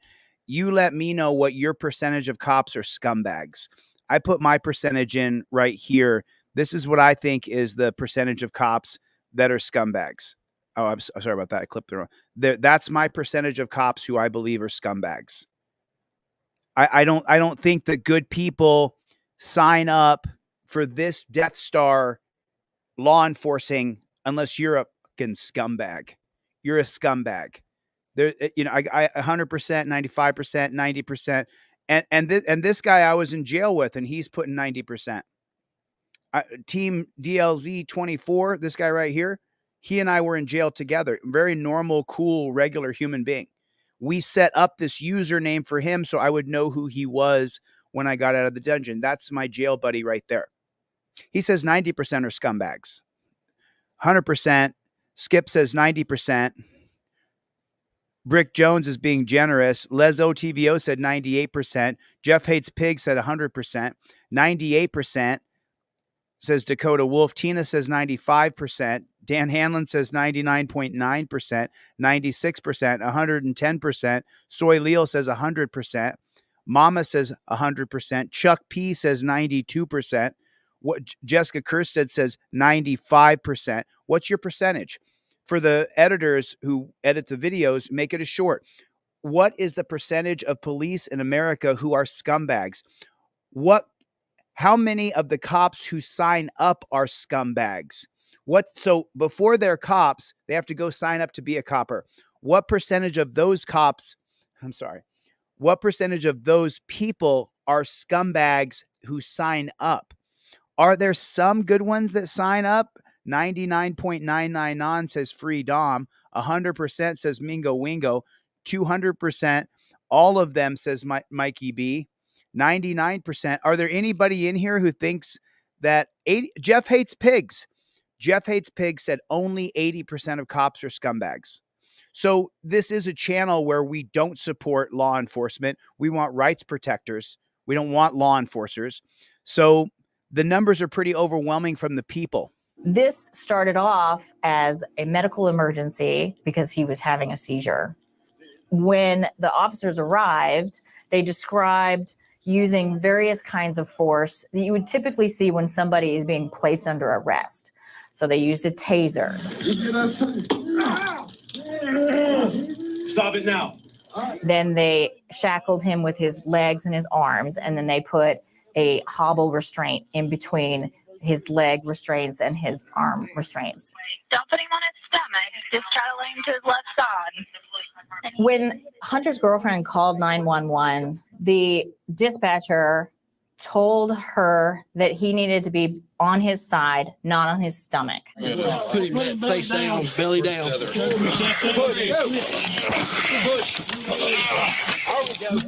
Putting somebody face down in And look what they're doing to his face again. What have I been talking about all the last 2 weeks? What have I been talking about? I keep on talking about how cops are taking their hands, putting them on the back of your head. Now he's on a gurney, so there's a pillow underneath of his face, but we're seeing it. Cops are putting their hands on the back of your head and pushing you face down into the concrete, into the gravel, into the rocks, into the grass, into the mud. This is what cops in our country are doing to us. It's disgusting. It's if you cops don't want people to hate you, then maybe, just maybe, there should be a discussion about policy about pushing on the back of someone's head who's got his hands behind his back. He's all cuffed up. And yet you're still pushing his face into the ground. You scumbags. You wonder why people hate you. You're looking at it. Restraints in a medical situation is usually not recommended. The Bristol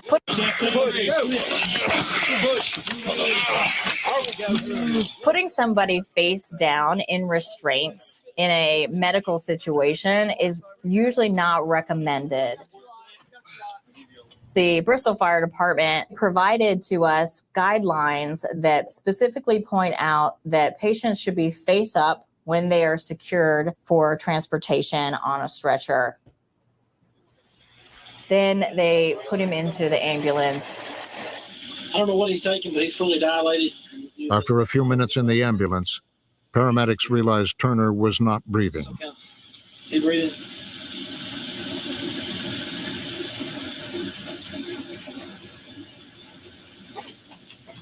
They turned him over and tried to resuscitate him for about 10 minutes.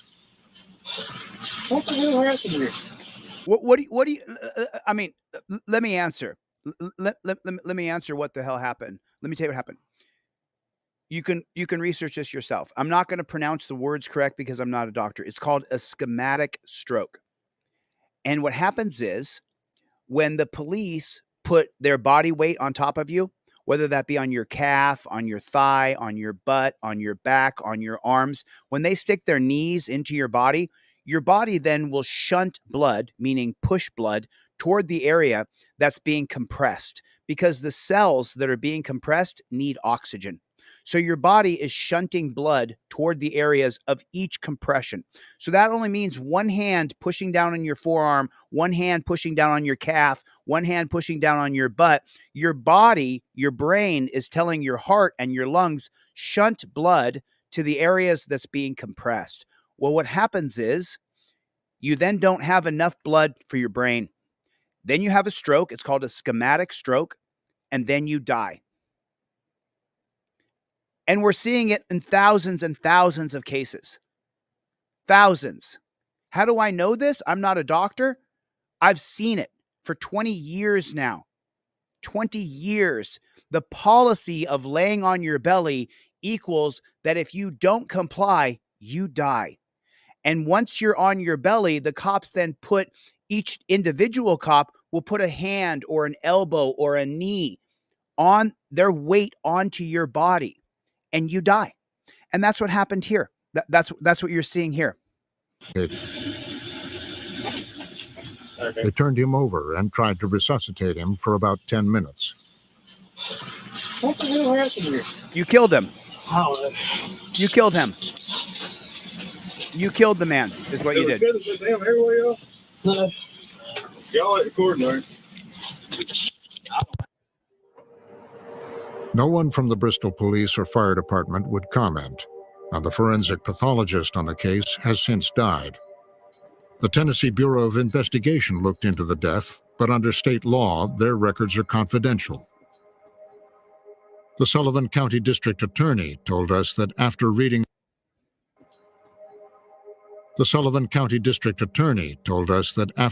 the investigative report and reviewing the body camera footage, he agreed with the conclusion that Turner's death was drug-related. State police or fire department would comment, and the forensic pathologist on the case has since died. The Tennessee Bureau of Investigation looked into the death, but under state law, their records are confidential. So the Tennessee Bureau of Investigations, like the BCI Super Cops in Ohio or the Texas Rangers in Texas, they looked into the case, but their records of somebody being murdered by police is sealed. Of investigation looked into the death, but under state law, their records are confidential. So in Tennessee, the Tennessee Bureau of Investigations, the top authority that will investigate your father, your sons, your cousins, your brother's death, the records are confidential. So you never get to know what happened to your loved one. The Sullivan County District Attorney told us that after reading the investigative report and reviewing the body camera footage, he agreed with the conclusion that Turner's death was drug-related and that none of the police officers' techniques had contributed. But experts who reviewed the case for the AP and Frontline disagreed with the autopsy finding that the death was accidental and due to drug toxicity, including Dr. Roger Mitchell, former chief medical examiner of Washington, D.C.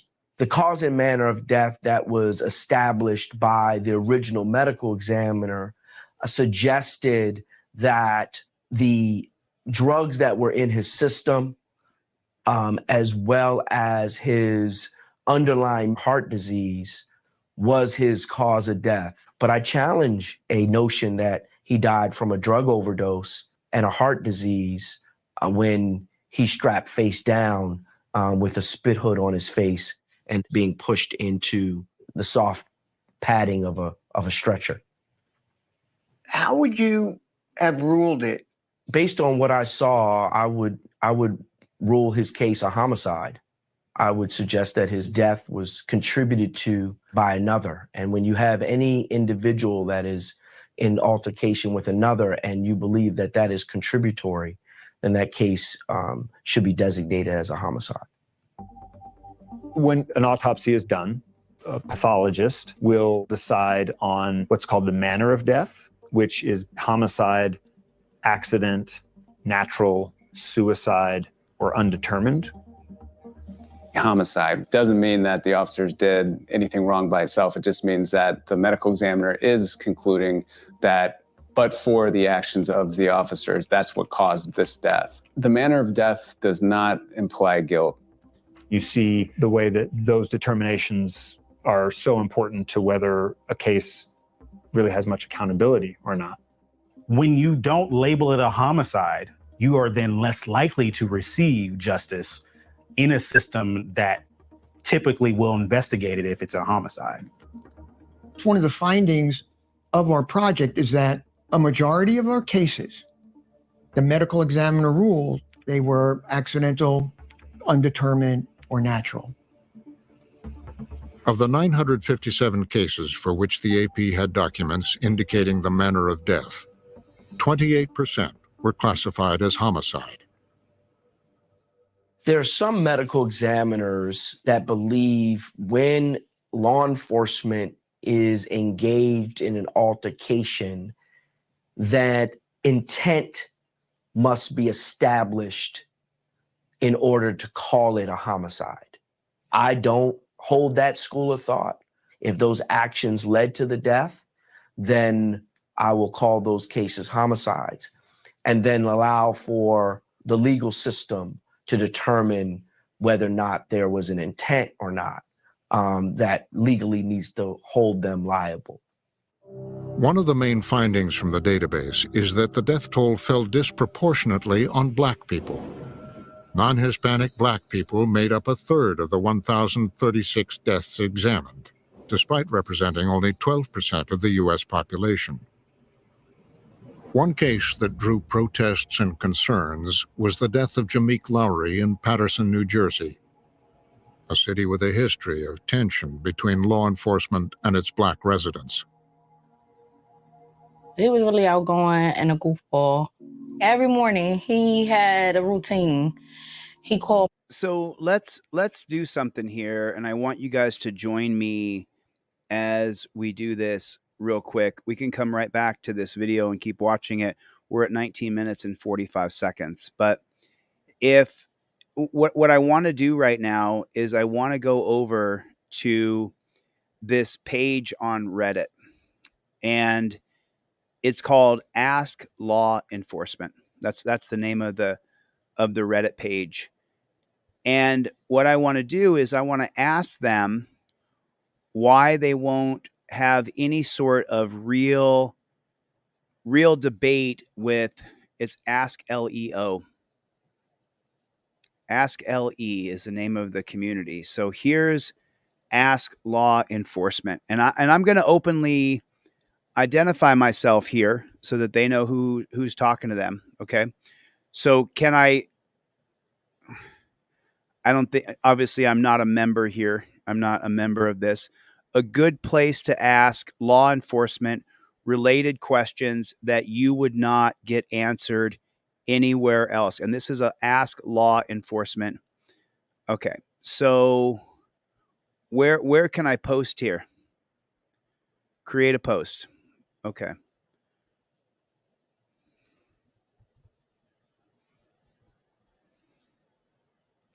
A conversation with an anti-police, anti-law enforcement activist.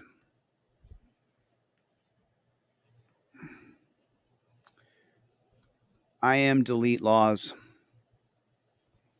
on YouTube.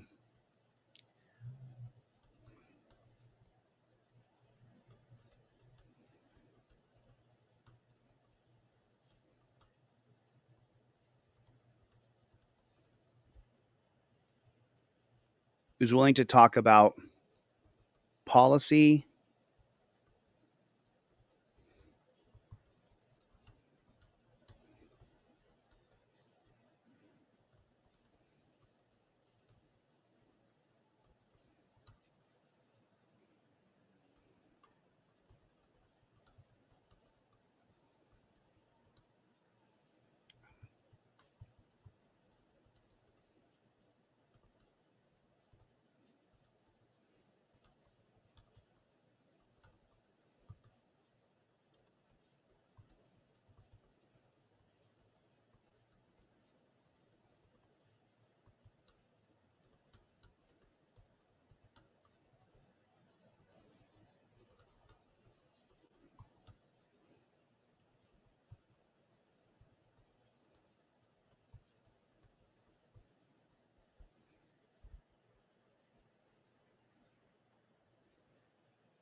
there it is, right there. I put it right there. A conversation with an anti-law enforcement activist.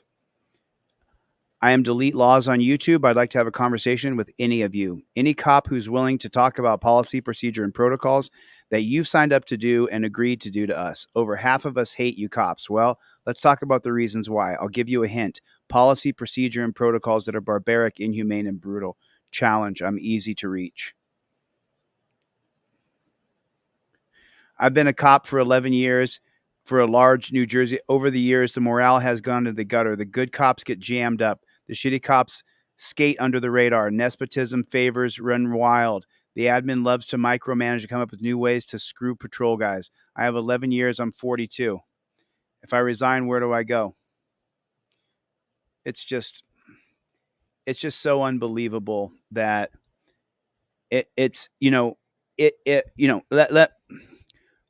let me answer the question, and I'll tell them that I'm answering the question live right here. So I'm answering this question live right now on Delete laws on YouTube. And I'll tell you how long it is. It's an hour and 45 minutes. 1 hour and 45 minutes into a video titled, can someone tell me the name of this video? What's the name of the video that we have titled here? This video is called, what is this video right here called that we're making, that I'm producing right this second? Love you. Bye. Nice to see you. Thanks for coming, Synthetic Future. So let me just go like this. I'll tell you the name of it. I'll tell you the name of this view channel. 1 second. Live. It's called When Cops Arrive, It's for Their Safety, Not Yours. Okay, cool. So let me just put that in the titled When Cops Arrive, It's for Their Safety, Not Yours. There it is. I put it right there. Okay, so the question here, and let me answer the question for you guys so you guys can see it. The question is, he says, I've been a cop for 11 years in New Jersey. Morale's gone to the gutter. The good cops get jammed up. The shitty cops skate under the radar. Nepotism run wild. Admin micromanages us. What do I do? Well, your policies, procedures, and protocols are the reason why morale has gone into the gutter and why your organization completely sucks. Because as long as you agree to push people's faces into the ground, to force their arms behind their back, to chain them up, to you're under arrest in a millisecond because we don't get along and I don't like cops. Well, there it is, because I have friends and family who love me and I have supporters who love me. And then when you wrongfully arrest me because of your ego, then people hate you. Then you go out on the job. Then half the people you interact with say, F you, copper. Your policies, procedures, and protocols. Listen, he said 11 years ago, Facebook's been around for what? 15, 16 years, something like that. 2012 is when Facebook took off. This camera phone right here has exposed that your policies, procedures, and protocols are brutal, inhumane, and barbaric. And as long as you agree to follow those policies, procedures, and protocols, we're going to hate you. And your morale is going to go lower and lower. And pretty soon, people will start doing horrible things like burning police stations down, which burns down our city and burns down our town. And we don't want that. But that's what's going to happen. It's going to get worse. As soon as the dam breaks, another George Floyd, it could be your police department that gets burned down. And we don't want that. Good people don't want chaos in the streets and violence. Nobody good wants to see their buildings and their town burned to the ground. But that's what happened last time when you guys are murderous and killing, and your policies, procedures, and protocols that you follow every single day. That's why we hate you. I mean, put a 1 in the chat if that's a fact. You hate cops because of their policies, their procedures, and their protocols, because officer safety reigns supreme over our rights. That's why people hate you. That's why people froth at the mouth and they get disgusted when they talk about you disgusting jackboot thug pigs. That's why. You want to know why? Because what you agreed to do to people, and you don't have any morality in your God-blessed brain. You haven't thought even for 2 seconds that you could replace torture cuffs with a myriad of different other products, including just offering someone to openly surrender and come with you. You're on camera. Will you surrender and come with me so I don't have to torture you with torture cuffs or slam you in the back of a caged car? Can you just get in the front seat and we'll go together? There's going to be a camera on you the whole time. Will you just come with me? And you know what? Some cops will get ambushed, and some people will lie, and some people will attack cops. That'll happen. But the majority of us won't. So that's the reason why people hate you, why your morale's in the toilet, why you joined a Death Star, why so many of us just consider you the absolute skunk of society. That's the reason why. If you want to know, that's the reason why. That's why. That's why. That's one case that drew protests and concerns was the death of Jameek Lowry in Paterson, New Jersey, a city with a history of tension between law enforcement and its Black residents. He was really outgoing and a goofball. Every morning, he had a routine. He called my mom. Straight from calling her, he calls me. What were some of maybe the challenges in his life? He was bipolar. So he went off his meds. As far as how he lived with it, he had some good days and he had some rocky days. On January 5th, 2019, Lowry called 911. He told the operator he had taken ecstasy and was paranoid. Paramedics took him to the hospital where he was examined, but removed by security for causing a commotion. He then went to the Patterson Police Headquarters, where he started filming himself, broadcasting the video live to Facebook.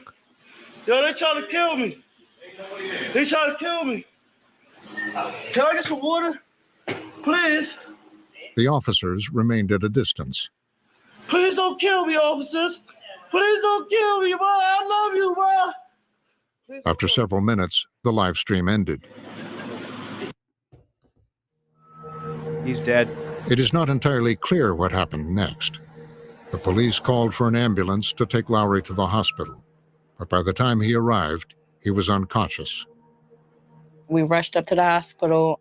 He was there, and he was on life support. And they're not sure what's going on. They told us they had no idea. They found him unresponsive. He was bruised really bad. I knew he was gone. Lowry died 2 days later, This is our city! igniting protests and accusations of police brutality. I'm want justice. I need the truth. We're broken. We're devastated. We want answers. The police and county prosecutor maintained that Lowry became combative and had to be restrained on the way to the hospital, but that the officer's use of force was not a factor in his death. Lowry's death was ruled an accident by the medical examiner, who said he died of cardiac arrest while under the influence of a psychoactive drug known as bath salts. But Lowry's family filed a federal lawsuit against the hospital, the city, and 3 Patterson police officers. And they hired Dr. Michael Bodden to perform a second autopsy. Bodden also reviewed police and medical records, including some which were not available publicly. After he was put in the ambulance, they had a struggle. And in the course of the struggle, they were trying to restrain him. And at the hospital, they diagnosed that he had severe brain damage due to lack of oxygen, which occurs when there is interference with breathing. The bruises were consistent with a struggle and being punched while he was in the back of the ambulance. And that whole process took just a few minutes. Bodden said that Lowry suffered traumatic blunt. I want to run this back and just listen real quick. While he was in the back of the... Right here, listen. Were consistent with a struggle and being punched while he was in the back of the ambulance. So while he was in the back of the ambulance, the cops beat on him. Consistent with a struggle and being punched while he was in the back of the ambulance. And that whole process took just a few minutes. Bodden said that Lowry suffered traumatic blunt force injuries and that the levels of drugs in his system were not enough to stop his heart. He rejected that the death was accidental and attributed it to cardiac arrest and kidney failure from the police restraints. The final diagnosis was wrong. He died from the way he was restrained in the ambulance. I want people to know what happened to them. I don't want them to just look at my brother and think that, oh, he was just this junkie who had a mental breakdown. Like, because that's the picture that they painted to the world of who my brother was, and he wasn't that. Neither the police nor the prosecutor's office would comment. But in court papers, attorneys for the city said officers acted with reasonable and proportionate force while placing Lowry in custody. In 2023, the Patterson police were put under state control amid ongoing complaints about use of force and a lack of trust within the community.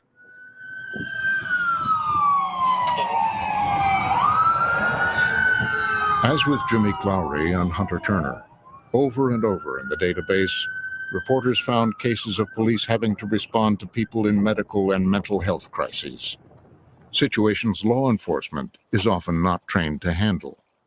Police themselves are in many ways frontline, social workers and drug counselors, and they have these many different roles because of the fraying of the social safety net. I think the infrastructure, if you will, outside of law enforcement, there's been a dramatic failure. And it seems to me that it's gotten worse and worse over the years. Jack Ryan is a lawyer and retired police captain, and one of the many law enforcement experts the AP and Frontline spoke to. So given this reality that officers are often the ones responding to mental health crises, how are they trained to do that? That's one of the problems. There's an inconsistency there. So, for example, when I do training, I train, hey, look, this may not be something that you should be dealing with at all. That's number one. Number two, let's get EMS on the scene. Do we have mental health resources that will come out to the scene? Do we have plenty of backup in case the thing does turn violent? So there's steps that we can take. And a big part of the training is recognizing that certain things are dangerous. Prone restraint, for example. Prone restraint, the common police tactic of restraining someone face down. It is one of the most prevalent kinds of less lethal force found in the database. 740 instances. It's called prone restraint. Prone restraint. There's times tactically where officers have to get people immobilized in order to accomplish handcuffing. That is a trained tactic to do that. But you don't want to do that for any kind of prolonged period. You want to do it, get them handcuffed as quickly as possible and get them off their stomach. So Micah Xavier Johnson was I believe he was a military guy Army veteran or something like that. And he's the one who killed a bunch of cops in Dallas. So when done properly, in most cases, it's not a dangerous situation. But prone restraint can sometimes lead to cardiac arrest or positional asphyxia when a person's position interferes with breathing, especially if pressure is applied on the back. People impaired by medical conditions or drugs are especially at risk. I can't breathe! There are cases in which we have someone. It's not prone restraint. You see how he's got the hand here? He's got his knee on the guy's chest, and then they take their hand and they stick it on the back of your head, and they push you face down into the ground or the concrete or whatever substance you're on. I can't breathe! There it is right there. Take a look. He's pushing his face down into rocks and gravel.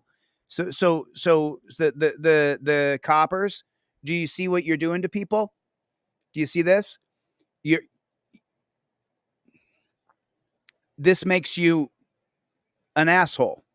This makes you a terrorist. Pushing your hand on the back of someone's head and pushing their head down into rocks like that makes you a piece of shit. It just does. When you push someone's face down into rocks, that makes you a maggot. It makes me dislike you. You see? So when I lambaste these cops on camera, it's because that's what they do. They say, oh, he's the nicest cop ever. He helped get that homeless guy some shoes. Then the next day, he puts his hand on the back of someone's head and pushes their face down into gravel. And this is why so many people hate the police. There are cases in which we have someone saying, I can't breathe. And that can be said in a very haunting way. They're crying out for their mom as they're dying. Mama! Martha, The reporters found 27 cases. And just take a look at that.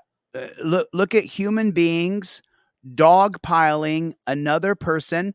There's the weight, a schematic stroke. You see that? He's putting weight on him here. He's putting weight on him here. There's weight from this cop here. This guy's putting a boot on the guy in some way. So the blood is shunted to the areas where they're putting the pressure, and then the guy dies or the woman dies. That's how it works. Martha, The reporters found 27 cases where police continued to use prone restraint after handcuffing people and despite complaints of impaired breathing. When a subject tells an officer that I can't breathe and they're on the ground in prone restraint. I mean, and even this guy who's been Despite complaints of impaired breathing. Okay, so I'm not bashing this guy. He's on here trying to freedom fight. The words that we use matter. What are your pronouns? Right? The words that you say control your thought. Your thought is controlled by words, and it's a battery and an alternator situation where it's going to go back and forth. I want you to listen to the guy who's on our side. Listen to what he says right here. When a subject tells despite complaints of impaired breathing. When a subject tells an officer that I can't breathe. When a subject tells an officer that I can't breathe.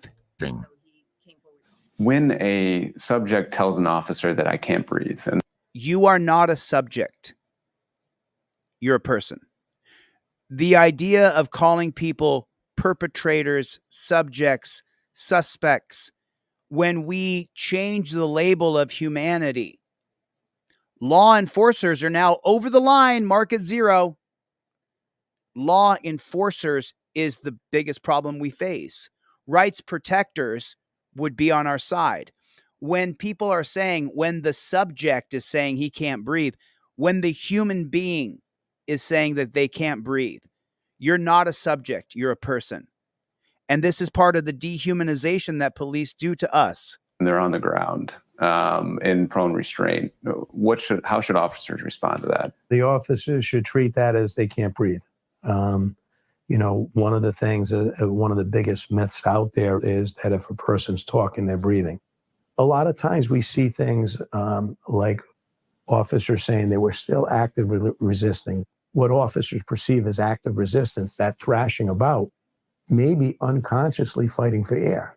The bottom line is, as law enforcement, we can immediately get them off their stomach as soon as they're handcuffed. Once again, as law enforcement, we can be unconsciously fighting for air.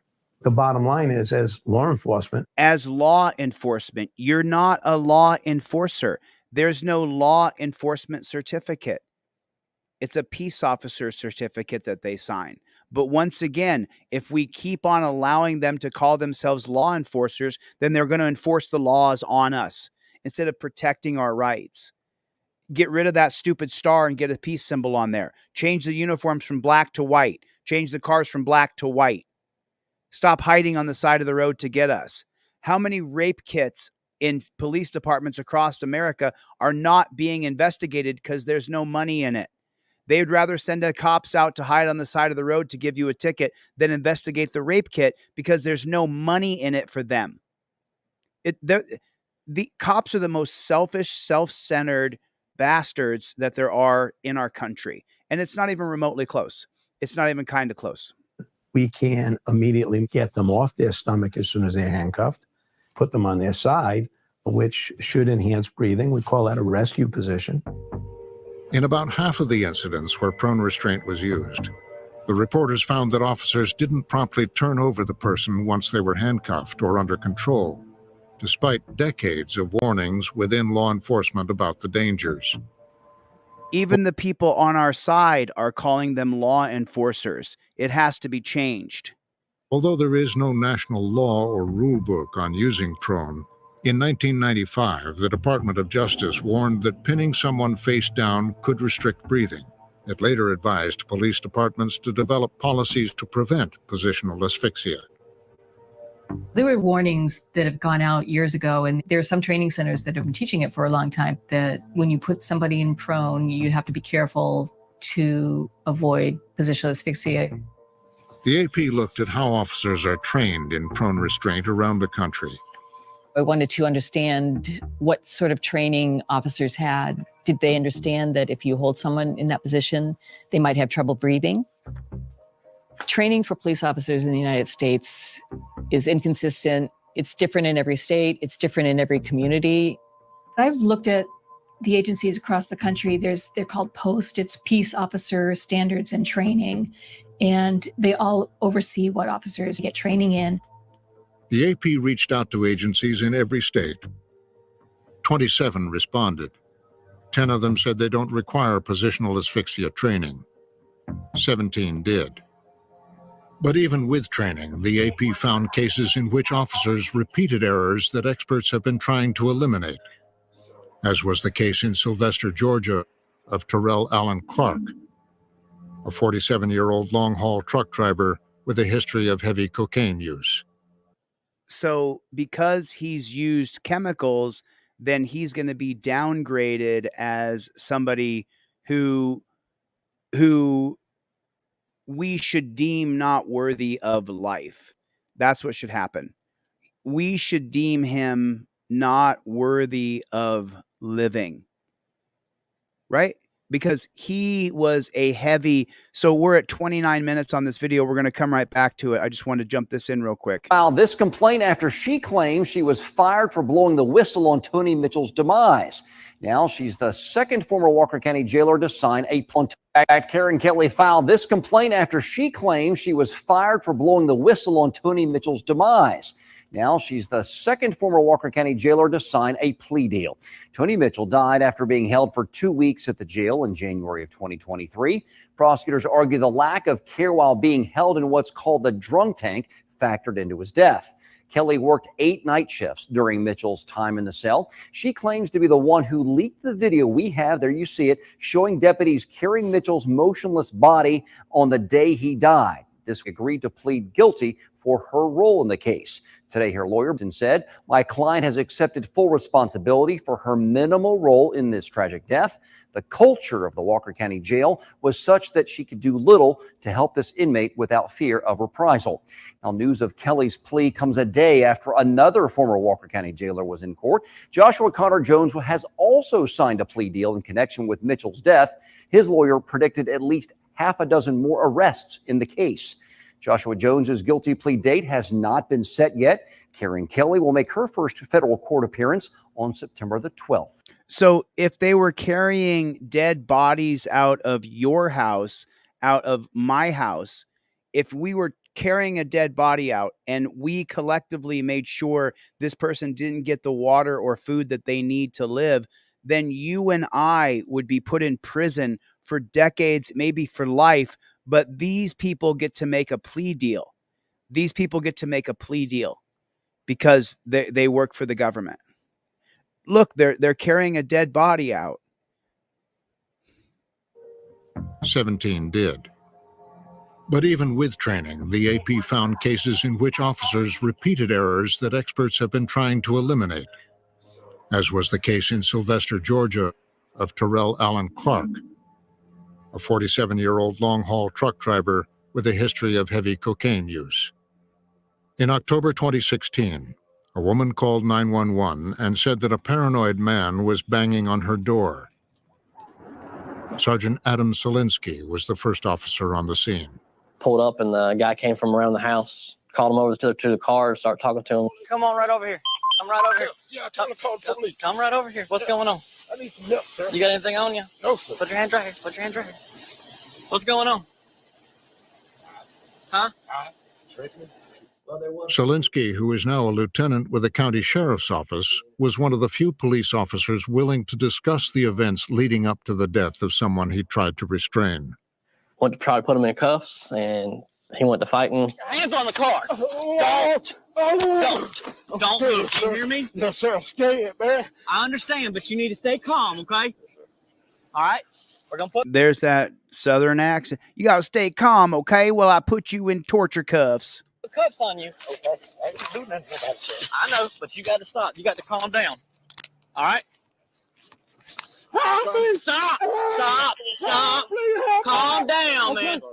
We fought. He'd calm down. We'd talk. We'd get in cuffs. He'd explain a little bit more what was going on. He'd start fighting again. Calm down. What did you take? Powder? Yes, sir. From her house across the street, Ophelia Ferry saw what was happening and recognized Al Clark. I just saw two officers and a young man on the ground. They had him down and handcuffed. They wasn't being rough with him, but he was squirming a little bit, and I asked him to stop moving around so they wouldn't hurt him. We ain't gonna let him calm down. We're not trying to hurt him. We're not trying to hurt him. Stay still, man. By now, Clark appeared to be physically in distress. Yes, you can. Calm down. Calm down. Be still, Al. And he calmed down, and I told the officers to make sure he was breathing. His heart's still beating. He's still okay. He's still breathing. Yeah, it's just really shallow. Now on, be advised, subject's unconscious, got shallow breathing. So what went through your mind when he stopped moving, and were you aware right away that he had stopped breathing? It took a second because I didn't know if he was finally just relaxing, because he was starting to, you know, not be as combative and talking as much. He was starting to slow down. He ain't responding now. Now on, they need to come 1018. He is not responding. Not responding. I don't remember exactly how long it was. We checked his pulse, checked his breathing, and he wasn't. So we immediately took the handcuffs off and started doing CPR on him. Oh, did you hear that? They took the torture cuffs off of him. Flip him over. I'll just start a real bone. He'll wake up. Take these cuffs off. He's not responding at all. Now on, patient may not be breathing at this time. Clark was pronounced dead at the hospital. The medical examiner ruled the death an accident. Of course, because the cop put his weight on top of him and killed him. When his heart rate was already going a million miles an hour because he did a bunch of chemicals, then he put him in an awkward position by torture cuffing his arms behind his back and put weight on his back so he couldn't get any air in, and eventually he died. And it was just an accident because the policies, procedures, and protocols of the cops, well, they can't be faulted. It was just an accident. Maybe, just maybe, it's the policies, procedures, and protocols of the cops that are killing thousands and thousands of people in our country. Maybe, just maybe, it could be that. Caused by cocaine and heart disease, not due to police force, a finding the experts consulted by the AP and Frontline agreed with. But Jack Ryan said that even though the use of restraint may not have caused Clark's death, Officer Selinsky didn't turn him over quickly enough after handcuffing him. Officers make mistakes of professional judgment. They don't always rise to the level of criminality. This officer in this particular case is really trying to do the right stuff. You can hear it. No, okay, so I'm so glad that we watched this. I have not seen this before, so we're watching it together. So let's talk about what he says right here. Let's listen carefully. Always rise to the level of criminality. This officer in this particular case is really trying to do the right stuff. You can hear it. The right stuff, okay, Copper, is not your procedures. Throwing people on their belly and chaining their wrists behind their back is not the right stuff. You disgusting, stupid fucking pig. You dumb, you piece of maggot. You dumb mother. You stupid. You dumb. You fucking moron. Always rise to the level of criminality. This officer in this particular case is really trying to do the right stuff. You can hear it. We can hear the policies, procedures, and protocols that the last 10, 15 years of catching your policies, procedures, and protocols on camera have created such a divide between the citizens and the police that I can be extraordinarily popular. I shouldn't be as popular as I am. I'm very intense and I'm angry because you stupid pig. Particular case is really trying to do the right stuff. The right stuff is not your policies, procedures, and protocols. Him doing the right stuff is chaining him up. You dumb, stupid mother. You fucking moron. You dumb. Your policies, procedures, and protocols are up. And it's killing people. He's trying to do the right stuff is incorrect. He's doing what he was taught at your bullshit police academy. So frustrating. You can hear it. You don't hear an officer screaming, swearing, yelling. You hear an officer trying to calm the person down, trying to de-escalate the person. Unfortunately, the method of restraint wasn't consistent with best practices. You hear an officer trying to calm the person down, trying to de-escalate the person. Unfortunately, the method of restraint wasn't consistent with best practices. No, dude, you hear, I don't care how nice you say it. Hey, can you lay on your belly for me? Now I'm going to chain your wrist behind your back. Oh, I can get a finger in there so you're not being tortured. I'm going to push my hand on the back of your head and push your face into the concrete. I don't care how nice you say it. Your policies, procedures, and protocols are screwed up. And that's the problem. You stupid pig. You dumb pig. That's the problem. Do you not understand that? I just told you. That officer does not seem to be well-trained or have familiarity with prone restraint. Although the risk of positional asphyxia was officially part of Selinsky's basic training curriculum, he said whatever he may have been taught didn't stick with him. And he said even if he had more training, it wouldn't have changed the outcome. I don't think that training for that particular incident would have made a difference. I don't think in this case, him laying on the ground was part of his reason for dying. I felt like I was fair and I did everything I could. Minimally physically intrusive. Just wish he would have calmed down long enough for us to get help to him. Oh, no. I'm so sorry. You stupid pig. What you did killed him. What you did murdered him. Your policy, procedure, and protocol of forcing a man to lay on his belly and then chaining his wrist behind his back, that killed him. Put a one in the chat if that's a fact. If that's a fact, that the policies, procedures, and protocols, more training, you're right, it wouldn't have helped him. You still would have killed him. You dumb human being. You dumb man. You moronic, stupid idiot. It's like, I'm so sorry. I'm so sorry. I'm trying to keep it clean here. You guys know the other night I was screaming and cursing the other night, and I don't want to do that. I've been saying forever, their policies, procedures need to be challenged in court. They point to what they wrote and essentially say, we can do it. We said so. That's exactly correct. That's exactly correct. Their policies, procedures, and protocols are what is killing us. So I felt like I was fair and I did everything I could. Minimally physically intrusive. No, that's the whole point. And I'm sorry for interrupting this. What you do is not minimally invasive. What did he say exactly? Felt like I was fair and I did everything I could.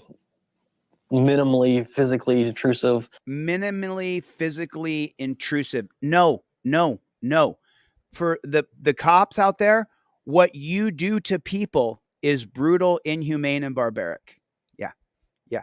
And makes you the most evil piece of garbage in our country. What you agreed to do to people makes you the worst person in our society. And this cop here, he may have done whatever he could to be minimally, just the bullshit. I felt like I was fair and I did everything I could.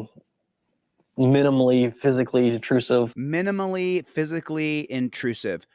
Throwing someone on their belly and putting them in chains is not minimally physically intrusive. It's maximally physically intrusive. And you killed him doing it. So the cop, if you ever see this, I don't think he'll ever see this, but if the cop ever sees it, you murdered the man following the policies, procedures, and protocols that you agreed to do to him. You did this to him. Just wish he would have calmed down long enough for us to get help to him. It's his fault. Nevertheless, it's his fault. Selinsky said that he has since undergone more training and changed the way he uses prone. Now, if we have to put somebody on the ground with their chest down, with the handcuffs behind their back, we're going to do it on their side, not completely on their chest on the ground. Or maybe don't throw people on the ground. Maybe that. We've learned that, hey, that can make them difficult to breathe. for a subject against a wall in a fighting stance? Despite the widespread agreement on the dangers of prone, the reporters found several state-certified police training centers continuing to teach that it doesn't lead to positional asphyxia. Instrument goes to a prone control. David Rose is among the most senior police instructors.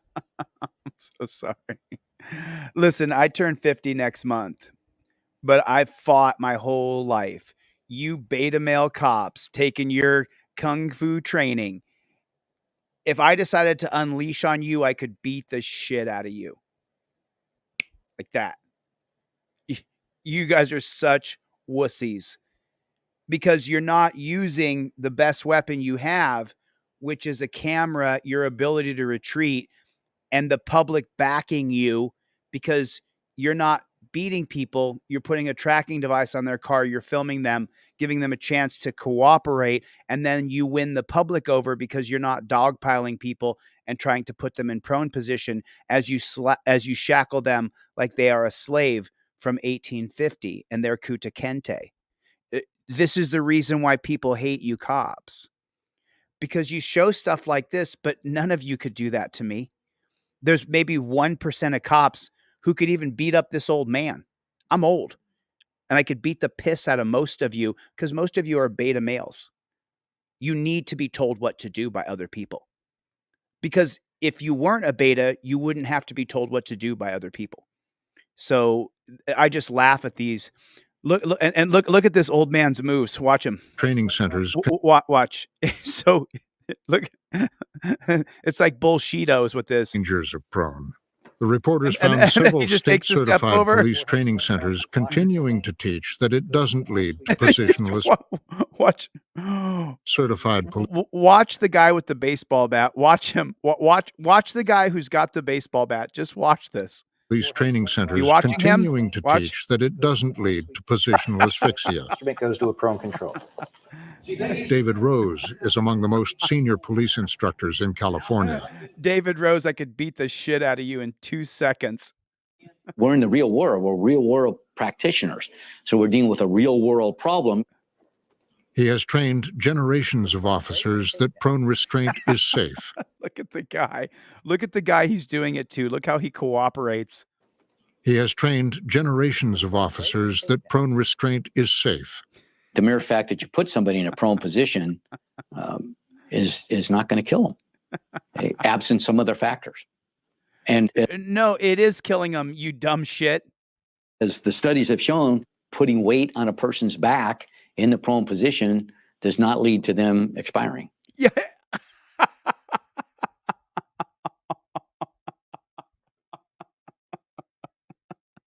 The entire video is about how putting people in prone position and putting weight on their back is killing them.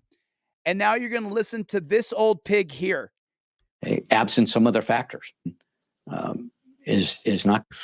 The mere fact that you put somebody in a prone position is not going to kill them, absent some other factors.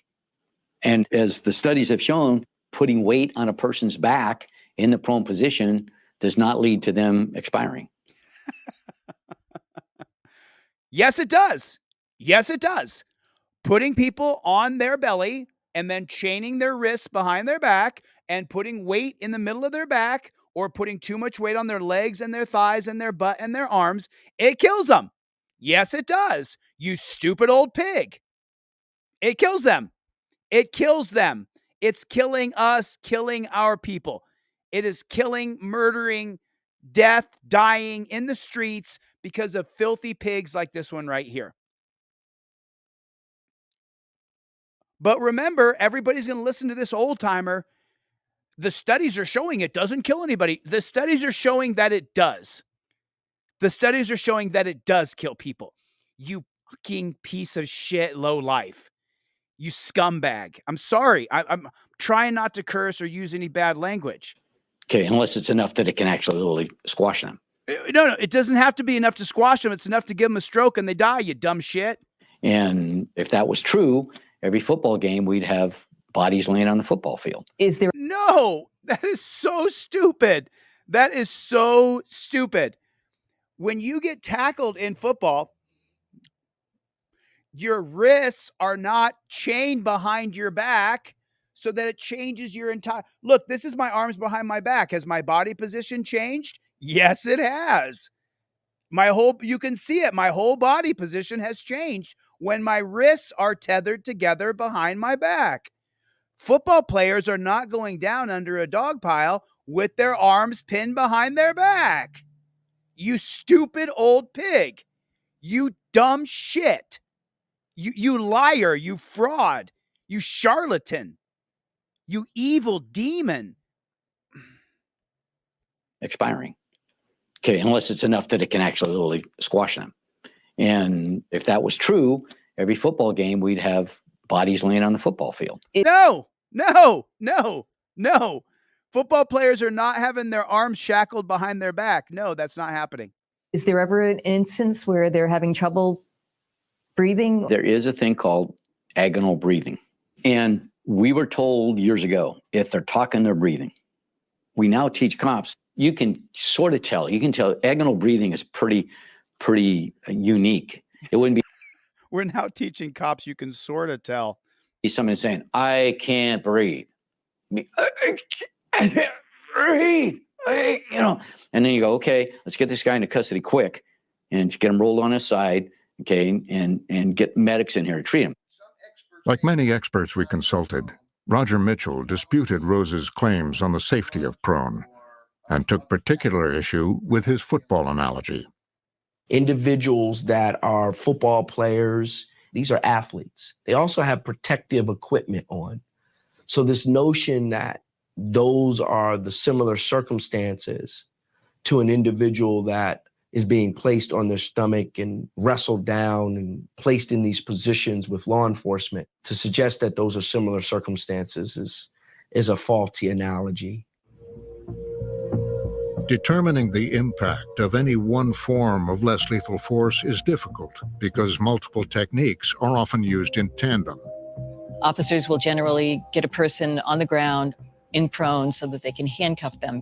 But if there's resistance, then they end up using other types of force. In the escalating chain of events, the reporters found another controversial form of restraint being used. We saw this pattern where people who had been subjected to the use of force and restraint by police officers were then given a shot of a powerful sedative like ketamine or Versed by EMS professionals. Shortly thereafter, they suffered cardiac and respiratory arrest and they died.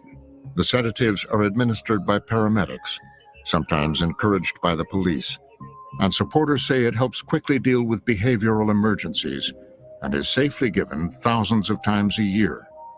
But as its use has grown, it has come under increasing scrutiny, including by some in the EMS community like Eric Yeager, who has used it in the field himself and now trains other paramedics. I think ketamine used properly is a very safe and effective drug. I think that the way we rolled it out to the EMS community without a proper understanding of the risks involved and how to mitigate those risks created the risk of harm. Among those risks are how the sedatives can interact with drugs or alcohol already in someone's system, and how they can further restrict breathing of someone already being restrained and in distress. There was a fair number of times where individuals were chemically sedated where, with the understanding we now have, we would elect not to perform that chemical sedation. Nearly 1 of every 10 people in the database had been sedated before they died, although it was impossible for the AP to determine the role the medications played in the deaths. The injections were rarely cited in official reports or investigated. Only in a small number of cases was the sedation listed as a cause or even a contributing factor to the deaths. And they weren't necessarily looked at as a factor that could have resulted in the outcome of the case. One such case was Taylor Ware, a 24-year-old veteran who grew up near Kansas City, Missouri. This is Taylor up top here. Look at that face he's making in that this one's a good one. Taylor, he had a very infectious smile, kind of smiling, just it would touch your heart. It would warm your heart. When did he tell you that he was thinking about going into the Marines? 6 months after he graduated. I think he wanted to follow in my footsteps and my father's footsteps. While in the Marines, Taylor Ware was diagnosed with bipolar disorder. He was honorably discharged and moved to Kentucky with plans to attend college. In 2019, he was arrested after exhibiting manic behavior in public, and his mother and a friend came to drive him home from mental health treatment. At a rest stop in Dale, Indiana, his mother called 911 for help. 911, what's the location of your emergency? We are at a rest stop. I believe it's in Dale, Indiana. My son is bipolar, and I was trying to get him home to Kansas City, and he is having an episode, and he, will not get back in the car. He's getting very agitated. And If you call the police on your family member who is bipolar, if you call the police on your family member who is mentally challenged, if you call the police on your family member, there is a very good possibility that the police will kill your loved one, that they will escalate and escalate and escalate. There is a chance that if you call the police on your family member, that they will put you in torture cuffs. Do you understand? There is a very good chance if you call the police that you will go to jail. We got Rago Monkey in here, everybody. Rago Monkey is a prolific auditor. If you have not subscribed to Rago Monkey's channel, Rago Monkey, one of the best, most intense auditors on all of YouTube. So I highly suggest his channel. If you have not seen some great audits, go check him out. and I need mental help. I need someone to come. Okay. So that they can get help at a mental hospital. We will get an officer out that way. And will you please make sure to tell him he needs mental help? Okay. Pauline Engel, his mother's friend, captured parts of the incident on her cell phone. At what point did you start to record? So I think I'm going to record him so he can see how he's acting, so he'll know why we're concerned and, know what he does when he gets like this. And that's when I started recording for Taylor so we could show him, because I think he blacked out. It's like he didn't really realize what he was doing. When the first officer arrived, I said, you need to wait for backup. And he got his dog out of the car. And I said, no, you need more officers. My son's not in his right mind. He has no idea where he's at. He doesn't know what he's doing. The cell phone video shows how the incident unfolded. The first officer to arrive was an unpaid reserve marshal from the nearby. And he's got an attack dog with him. He's got a dog to attack the guy. These are the most sadistic, disgusting pigs there are, canine cops. They abuse the dog to get it to bite people, and then they get off on watching the dog attack people. Nearby town of Dale. Taylor Ware goes to shake his hand, and they sit down in the grass. The first thing that happened is the dog tried to attack Taylor.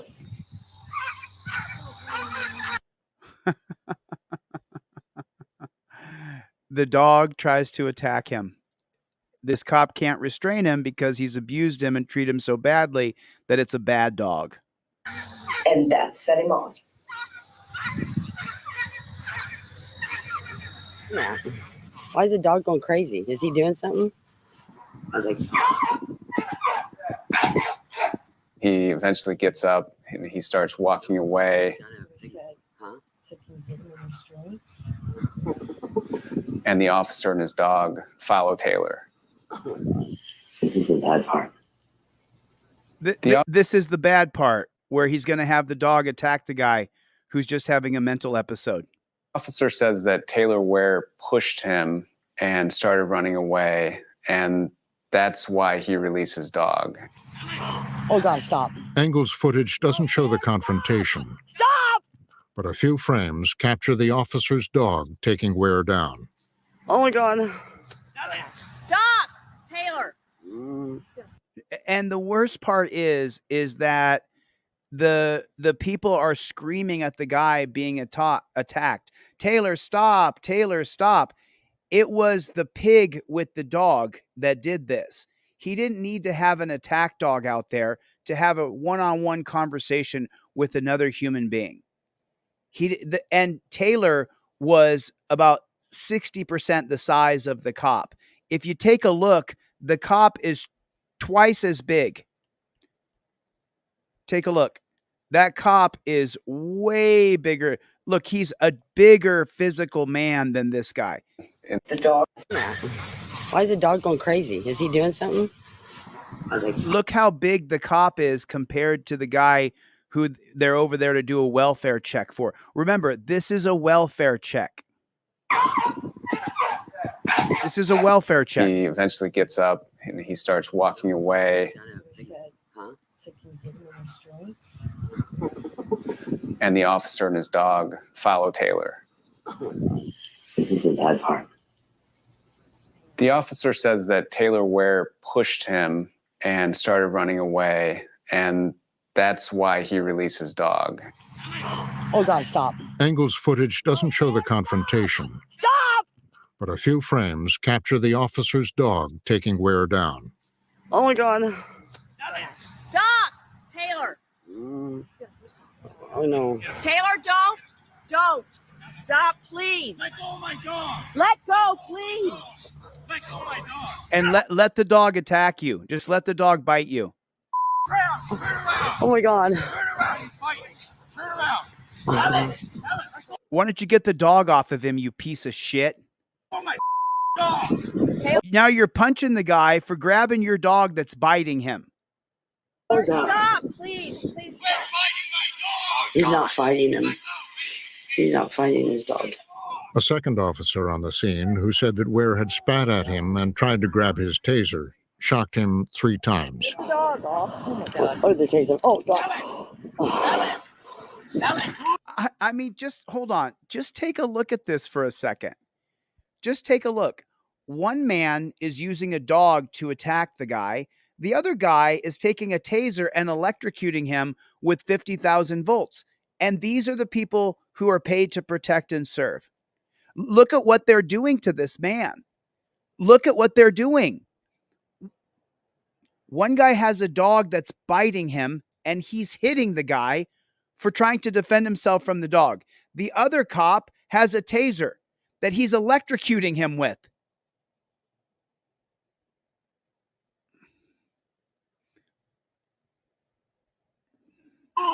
Stop it.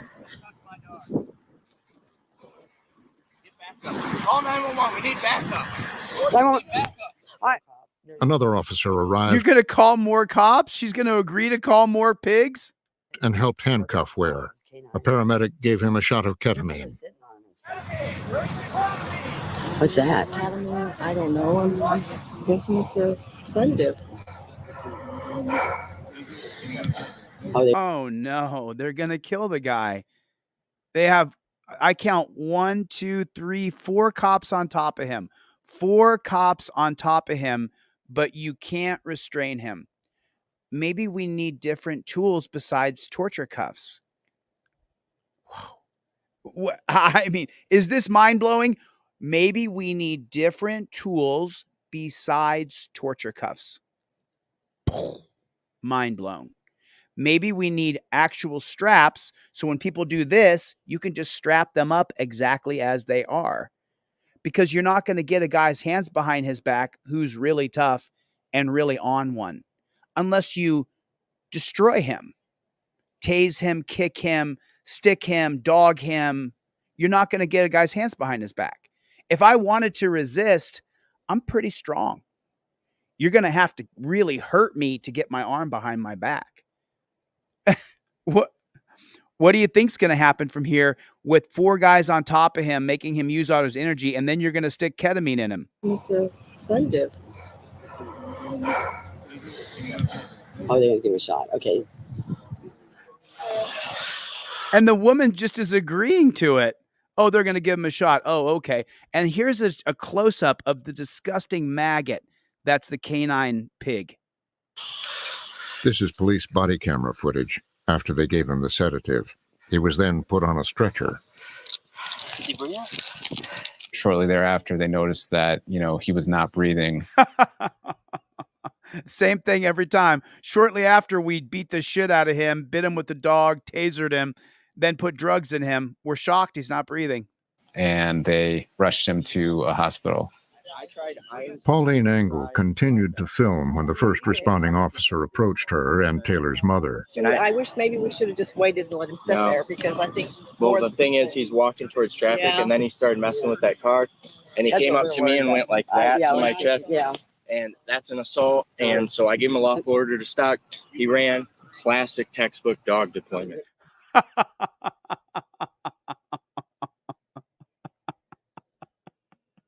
Let me just read off the reasons why I can justify my actions. He started going toward traffic, and then he went to that car, and then he touched me, which is assault.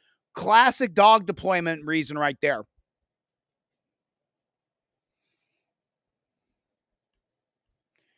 Maybe we should have just let him sit there, she said. First responding officer approached her and Taylor's mother. I wish maybe we should have just waited and let him sit there.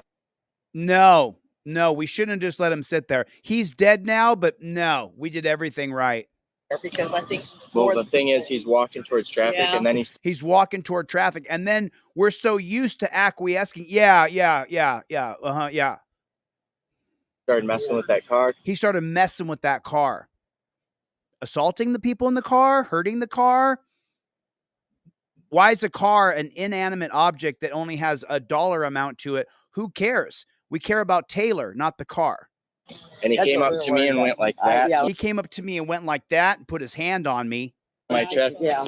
And that's an assault. He went up there and went like this to my chest. He touched me. So that's an assault right there. And so I gave him a lawful order. I gave him a lawful order to stop. He's on a mental episode right now. You already told me he's bipolar, so he's having one. He's on one right now. I gave him a lawful order to stop, though. Me and went like that to my chest. Yeah. So that's an assault. That's an assault. And so I gave him a lawful order to stop. He ran. Classic textbook dog deployment. Classic. No, we did it exactly how we did it. He's dead now, but we did everything how I think we should have done it. You called the biggest beta male chumpzilla in America, a guy who wears a badge and calls himself a law enforcer. Out of the 10 million jobs that you could choose to do, you chose that one because you're a parasite. You're a scumbag, dude. You're a scumbag. And then a canine cop, don't think that they don't abuse those dogs. They sure do. Dogs don't just bite people. You have to make them want to bite people. So this guy's a piece of shit. Everything he's saying is bullshit. Ware had fallen into a coma. He died 3 days later at the hospital.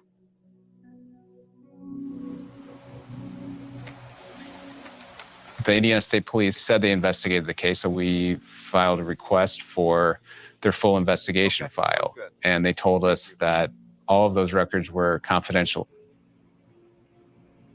A letter from the local prosecutor in Indiana said he was not going to file any criminal charges against the officers involved.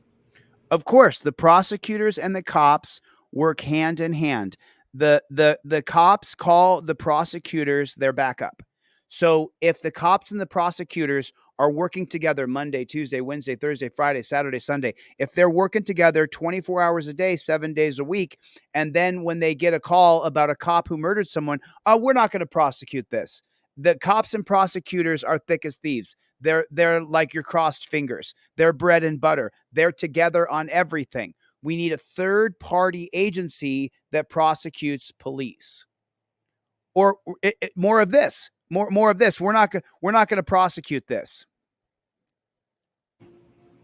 Officer of the prosecuting Megan Bentley, Chief Deputy Prosecuting Attorney. Victor J.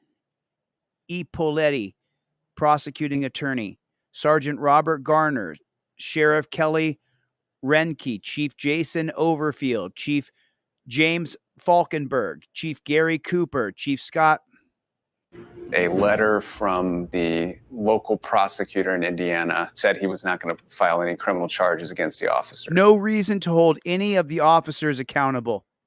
Read that. No reason to hold any of them accountable. That's a pretty funny statement, isn't it? Involved. The AP reached out to the police departments, the officers, and EMS, and they declined to be interviewed. 3 police practices experts reviewed the case for the AP and Frontline. They said the first officer should have waited for backup and that using the dog was unnecessary and excessive. Canines are looked at as a significant use of force. It's generally one level below deadly force. So it's limited to serious offenses. Bringing the dog out, in my mind, in a mental health case was not the right action because it's only going to make it more agitated. Escalate. More aggravated. It's going to escalate the event. Oh, there's a good word. Based on even the report of this minor touching, insignificant for purposes of the degree of force you're going to apply to the apprehension. Wasn't proportional. Not proportional. The prosecutor who reviewed this case declined to charge the officers. And then in his letter announcing that, he said they did absolutely nothing. Absolutely nothing wrong with treating that guy like he was a hardened criminal, that he had, kids hostage. Wrong. They handled this incident with great restraint and great professionalism. I'm curious your thoughts on that. I would disagree that it was properly handled. I would agree that it's probably not a prosecution case. The officer shook his hand. The officer tried to establish a rapport. You see that. Did the officer make some mistakes? In my mind, yes. Okay, so you dumb shit, Jack Ryan. The officer shook his hand. The officer tried to establish a rapport. You see that. It's just so stupid. It's insulting to our intelligence. It's insulting to every one of us. Hey, how you doing? Good to see you. Zzz. Hey, how you doing? Ruff, ruff, ruff. Dog's going to attack you. Hey, just turn over, lay on your belly. Let me put these torture cuffs on you. Let me put weight on your back. Let me kill you, but I'm going to talk like this. These are our policies, procedures, and protocols. You're going to die, but you know what? There's no wrongdoing over here because the policies, procedures, and protocols, you can't get a governor who will change these policies, procedures, and protocols because they back the blue. Because if you don't back the blue in this country, 60% of this country is going to hate you. It's not our policies, procedures, and protocols. If we talk like this and we shake your hand and we say it like this, hey, you can breathe. I can get a finger in there. As long as I'm doing it like this, then I'm not murdering you. As long as I'm talking like this, you're not being killed and I'm not hostile. The policies, procedures, and protocols are all legal. So I can't be held accountable for murdering you using the policies, procedures, and protocols. The cop shook his hand. He established a rapport. Well, that it's probably not a prosecution case. It's not a prosecutable case, and here's the reason why. The officer shook his hand. The officer shook his hand. He shook his hand before he had the dog attack him, and then they took him down to the ground like he's a pig, and then they tasered him while the dog was biting him. The cop punched him, but he did it nice. Officer tried to establish a rapport. You tried to connect with you before I killed you. We tried to connect with you, So you dying isn't my fault at all because I tried to talk to you nice, and when you didn't agree to be nice, then I killed you. But it's not my fault because I tried to do it nice. See that? Did the officer make some mistakes? In my mind, yes. Yep, the officer made some mistakes. Your loved one died, but it's okay. We were following policy, procedure, and protocol. So whatever happened to your kid or your brother or your dad, it doesn't matter. We were following protocol. But were they rise to the level of criminality? No. Oh, I mean, this cop is going to tell you that did that rise to the level of criminality? Of course it didn't. We followed policy, procedure, and protocol. You know what I'm saying? He shook his hand. He tried to be friendly to the bipolar guy having a mental episode. He didn't comply. Then he touched me, which is assault. classic dog deployment case. Our policy says so. Our policy says so. So don't worry about it. Don't worry about it. What I see is definitely a lack of training. Oh, they just need more training. They just need more shit. Shit. Yeah, he's dead. We just need more training, though. Your guy died? Sorry about that. We're going to implement more training, though. Your son died? More training for us then. You know, we need to do more training. Since your kid's dead, now that your kid's dead, we need more training. And by the way, that cop got fired. He got fired. Did you know that? He's going to be a cop in another pig shack in just a year or so, as soon as the fervor dies down. But we did fire him. He didn't lose his peace officer's license, but we fired him. He got fired in everything. Like, he lost his job. Don't you care about a guy who lost his job? Your son is dead, but he made some mistakes. So we're going to just implement more training. And we let that one bad cop go. The other ones who dogpiled him, the one who tased him, he was within the boundaries of policy. So he didn't get fired or suspended or nothing. On the when it's appropriate to do certain things. Oh, he's gonna. I'm so sorry. As soon as we get to the hands, that's when things really get straightened out. Mentality? No. What I see is definitely a lack of training on the when it's appropriate to do certain things. Right. It was just the when. It was just the when. Don't. It was just when. Your kid died, but listen, we just need more training. That's all. That's all. We just need a little bit more training, and then everything's going to be good. As soon as we get more training in here, thanks, Swamp Fox. I appreciate that. The medical examiner didn't respond to requests for comment. His ruling said that Ware died from excited delirium, a term used to describe a state of potentially life-threatening agitation, but now widely discredited by the medical establishment.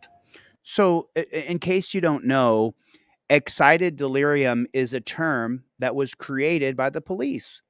Didn't come from a medical book, didn't come from a scholar, didn't come from a medical teacher, didn't come from a laboratory, it didn't come from a medical school. It came from the police. Yeah, the use of force experts at the police department created a term, excited delirium. They made it up. And if you die when the cops kill you, they didn't kill you. It was excited delirium. It's not a medical term. The cops made it up. But they use it in their reports, and then they don't get arrested or charged with murder because it was excited delirium. Shit. Well, shit. Why didn't you tell me it was excited delirium? I mean, Sam, my brother's dead, but it was excited delirium. Shoot. Shiver me timbers. I had no idea that it was excited delirium. Fuck. Why didn't you tell me? I didn't know. Now that you told me it was excited delirium, man, it all makes perfect sense now. Thanks for telling me. We've now come to understand that excited delirium is a deeply flawed concept. In many cases, the definition of excited delirium was built on racial stereotypes. And probably more fundamentally, excited delirium was a concept that, in many of these cases, served to shift the focus from the actions of the first responders, restraint or chemical sedation by the police or by EMS, to the individual for using methamphetamine, for engaging in criminal activity, for, in some cases, suffering from mental health emergencies. Taylor Ware is one of 142 cases in the AP's database that list excited delirium as a factor in the cause of death. Just made up garbage. Excited delirium is fake. It's completely fake. When did you start to see that it was flawed? Our recognition that excited delirium was flawed really only came as we began to take a hard look at cases like Elijah McClain and some of the other tragic deaths that we've seen where excited delirium was used. The night before Ware's encounter at the rest stop, an unarmed man named Elijah McClain was restrained by police in Aurora, Colorado. The officers called for paramedics, who injected McClain with ketamine. He went into cardiac arrest and died a few days later. Elijah McClain's case was a stepping off point where we began to take a harder look at other deaths. And what we discovered was troubling. We discovered there were many other cases where the combination of prone restraint and chemical sedation had resulted in death. Colorado placed significant restrictions on the use of ketamine in the field, including banning police officers from directing paramedics to administer the sedative. One officer involved in McClain's death was convicted of criminally negligent homicide and third-degree assault. 2 others were acquitted. In a rare homicide prosecution of medical personnel, the 2 paramedics who'd injected McClain with ketamine were also found guilty. Dr. But what was the sentence? Listen to this here. Involved in McClain's death was convicted of... So one of 2 officers in Colorado's death of Elijah McClain was found guilty. Okay. Criminally negligent homicide and third-degree assault. 2 others were acquitted. In a rare homicide prosecution of medical personnel, the 2 paramedics who'd injected McClain with ketamine were also found guilty. Dr. Roger Mitchell was an expert witness in the trials. Every excited delirium case in this country should be looked at and establish what the true cause. Real quick, we're at 49 minutes on this. I didn't know we'd watch so much of it, but let me just show you something real quick. Rodema was sentenced by district court judge for 14 months at the Adams County Jail in Brighton, Ohio, with the possibility of work release, so you know he got out before then. 200 hours of community service.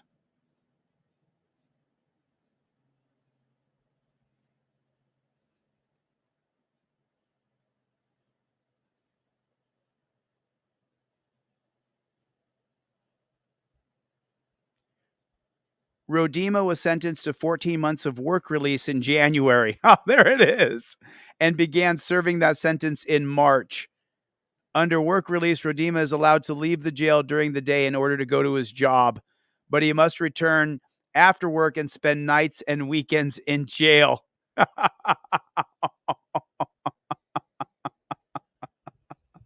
Oh, that's rich. Oh, that is rich.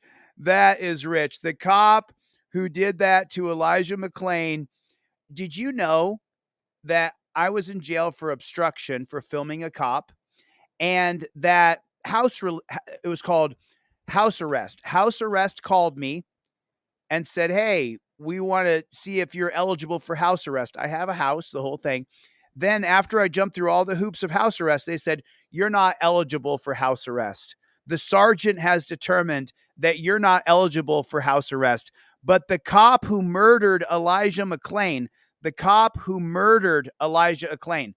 was sentenced to 14 months of, so he doesn't even have to be in jail.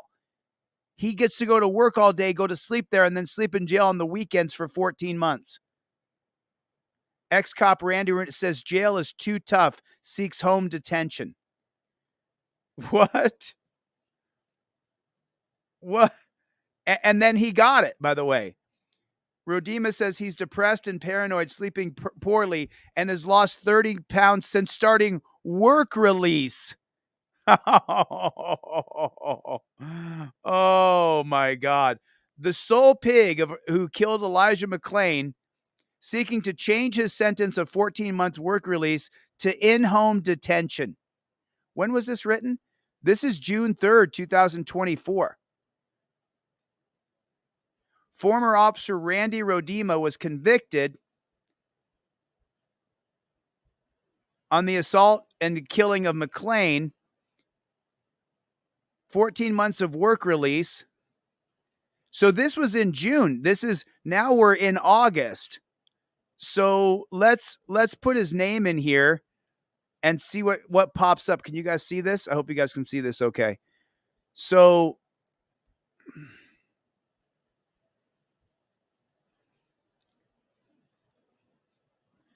January 5th, June 3rd, seeks home detention.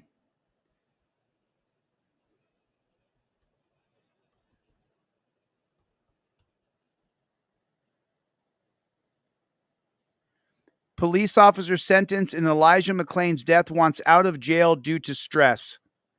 Wow. Wow. Wow. He wants out of jail because he's stressed out about jail. I did 4 months for shooting a film, for shooting out of my camera. This guy murdered Elijah McClain. He got 14 months, and now he wants time off. He wants to serve it at home. Roger Lane gave out 10 memberships. Thanks, Roger. I appreciate that. Unbelievable. Unbelievable. Unbelievable. Air homicide prosecution of medical personnel, the 2 paramedics who'd injected McClain with ketamine were also found guilty. Dr. Roger Mitchell was an expert witness in the trials. Every excited delirium case in this country should be looked at and establish what the true cause of death is. Mitchell has been advocating for a new system. An expert witness in the trials. What was his name? Dr. Roger Mitchell was an expert. Dr. Roger Mitchell. Does anybody know where he's located? Witness in the trials. Every excited delirium case in this country should be looked at. And exactly. Every excited delirium case in this country should be looked at because the cops murdered that person. Establish what the true cause of death is. Mitchell has been advocating for a new system to record deaths in police custody. There needs to be a checkbox on the U.S. standard death certificate that ensures that these cases can be reviewed as not just singular events, but as systems of events that occur. There's a smoking checkbox on the U.S. standard death certificate. So any disease that's associated with smoking, we can see that on a death certificate. And so if we want to stop and prevent individuals from dying in the hands of law enforcement or associated with the criminal legal system, then we need to create a category of data collection surrounding those so that we can generate the proper policies and proper ways of preventing these deaths. We all love you and miss you so much. The project is about uncovering hidden deaths. These are the deaths that are the hardest to find.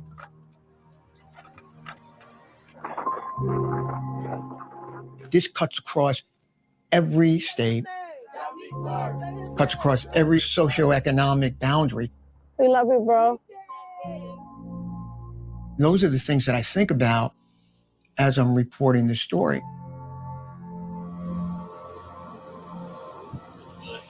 Now, hey, if you want to know real quick, I'm going to come right back to this. We're at 50 minutes and 40 seconds.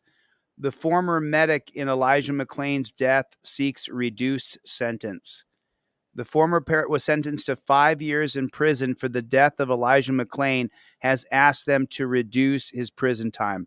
And this was published June 14th, 2024. Peter Chichunik, whatever.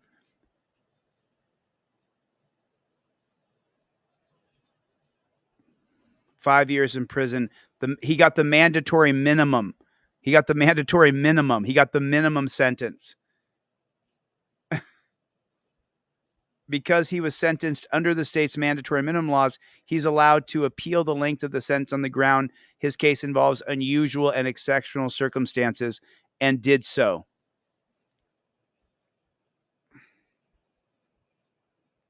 This cuts across every state, cuts across every socioeconomic boundary. We love you, bro. Those are the things that I think about as I'm reporting the story. Now he could ride like no man's business.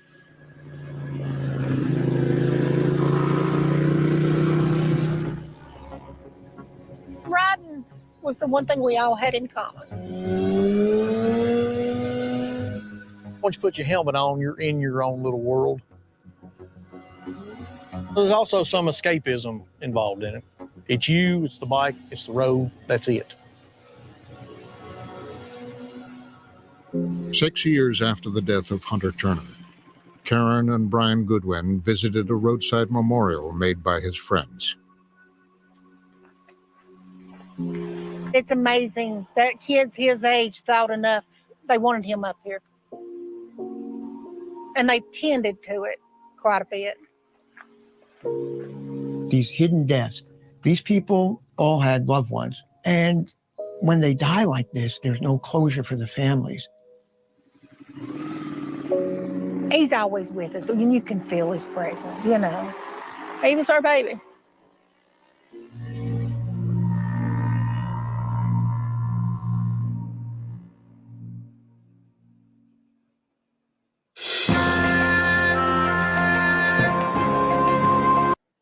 In the year 2002, I was no-knock raided by the Chief of Police, Michael Moore, of LAPD with an entire SWAT team twice in the same month. Since that date, I began studying the history of America and constitutional law. I am an autodidactic constitutional law scholar. Over the past couple years, what I've done is I've been able to devise a system, understanding that the police have created a very rigid set of policies, procedures, and protocols that they use to arrest you. I've also created a very rigid set of policies, procedures, and protocols for you to follow that gives you back the power when you're forced to interact with these jackboot thug. It has become a tyrannical jackboot thug police state, prison state, death state. I will win the governorship and I will change the policies from the top down. I don't want to watch a whole bunch of this. I want you guys who are watching this, put a 1 in the chat if you already have my TRIFOLD in your car. If you don't have it, please go to deletelaws.com. Get my TRIFOLD. I give you the cop cards for free. I sell them for 10 or 15 bucks. You can buy them if you want. But if you just pick up a TRIFOLD on deletelaws.com with a Z, I'll give you the cop cards for free. Driver and non-driver, these carry in your wallet. They're just like a driver's license or a credit card. Same material. That way it doesn't melt in your wallet. And then I include with your TRIFOLD this broccoli wad rubber band. It goes right over your visor so that your license, registration, proof of insurance goes all together on a laminated card. Then you can watch it right here. I'll show just a second of it. Have any tail lights on? So cops got Talking County Sheriff's Office. First thing I'm going to do when I start recording. Okay, so you want to get to touchdown position. I just want people to understand. I don't want you to get hemmed up by cops. The best thing that I have done for society this far in my life is create this TRIFOLD. If you can't afford a TRIFOLD, just email me, dlzclips@gmail.com. I'll at least email you one you can print out. When I get donations and stuff like that, I've mailed off hundreds and hundreds of free TRIFOLDs. So if you reach out to me, there's a good chance at the very minimum, I'll email you one you can print out yourself. And if I get enough orders and enough donations and stuff, I just start sending off TRIFOLDs like crazy. I mean, lots of people. Put a 1 in the chat if you've got a free TRIFOLD from me or a free cop card from me. You have got to get the TRIFOLD in your car. It is the most important thing you can do for yourself. I want to just kind of try to decompress here for 1 second, just real quick. I want to show you guys something I saw today. I thought it was pretty interesting, and I think you guys would enjoy it. Holy shit. So I think this is in North Carolina. Holy shit. Why is the house on the ocean on stilts anyway, on wooden stilts, when you know it's going to fall? Holy shit.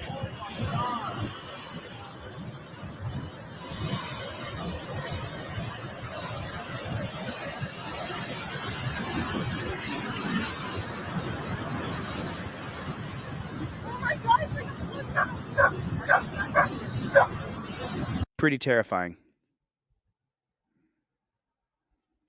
For exposing himself inside a store. Greene County deputy is facing charges for exposing himself inside a store. Prosecutors charged Jesse Snow for exposing himself to a woman he was following inside a Dollar Tree store in Springfield. Snow resigned Tuesday and then refused to cooperate with an administrative investigation into that case. So this dude exposed himself in a store to people like these. I mean, So you're hiring people who what they do, you're hiring people who go to stores and expose themselves. That guy exposed himself, his privates, to a woman in a Dollar Tree store because they can't get good people to sign up to these policies, procedures, and protocols. You're seeing it happen. We're all watching it happen. You can't get good people to sign up anymore. Speak up when I hop about the cut, I promise I'm gonna speak up when I hop about the cut, I promise I'm gonna speak up when I hop about the cut, I promise. I mean, are you not seeing the people that are being hired to be police in this country? Look at this guy. Speak up when I hop about the cut, I promise I'm gonna speak up when I hop about the cut, I promise I'm gonna speak up when I hop about the cut, I promise. This guy literally thinks that it's his job, to behave the way he behaves. It's just so unbelievable to me that this is what we're seeing. It's just so unbelievable to me. I mean, really. I mean, it's the worst thing I've ever seen is what we're dealing with today. I got another video for you here. Hold on one second. So this cop turns off a body cam and she's going to get a lot of shit for doing it. And this is from Tri-State Audits. 188. Can you start me a request in the back lot?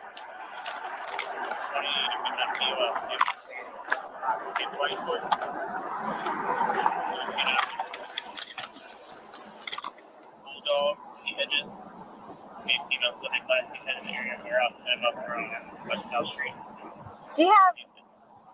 Can you call Dotson real quick? I don't know if you.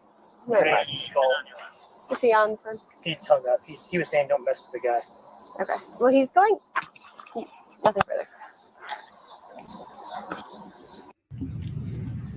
There we go.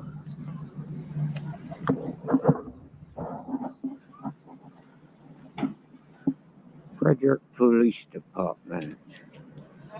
They locked my car.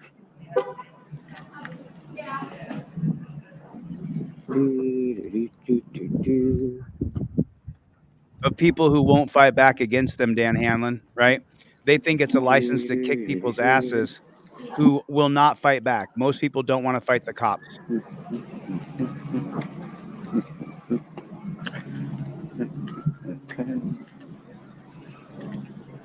K9 unit. How are you? Ah, pretty good. Yeah. Hellos for suckers. Howdy.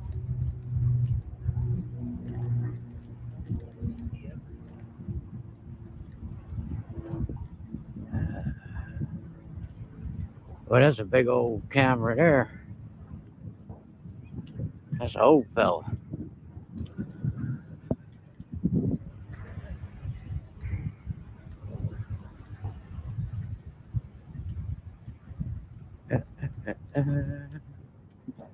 It's the Frederick Police Department here in Frederick, Maryland. See what this little thingy over here has to say.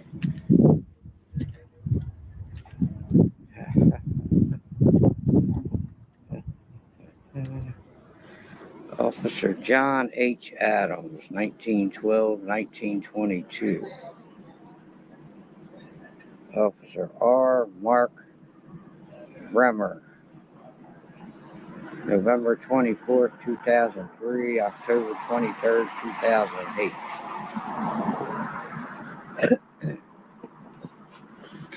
All right. Oh, we got shift change.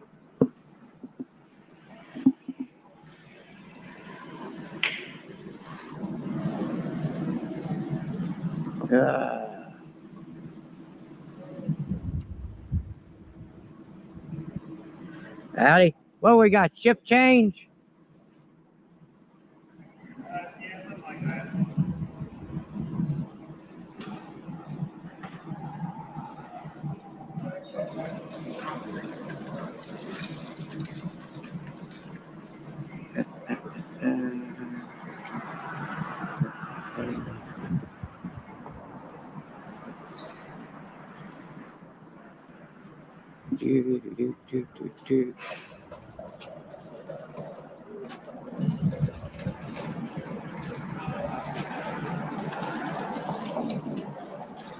And, all right, let's go find the front of this place.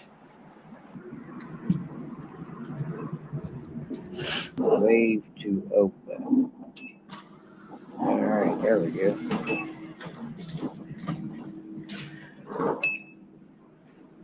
Oh, that'll be this door. I guess we can open.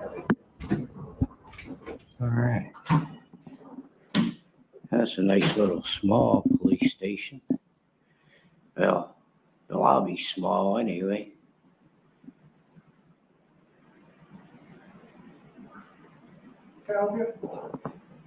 No, I'm just checking out your police station here. I come through here all the time, and I've never ever stopped in here to check you guys out. Seem like a pretty busy, busy station here. Sometimes it can be, yes, sir. Well, if you need anything, just let me know, okay? All right, thank you.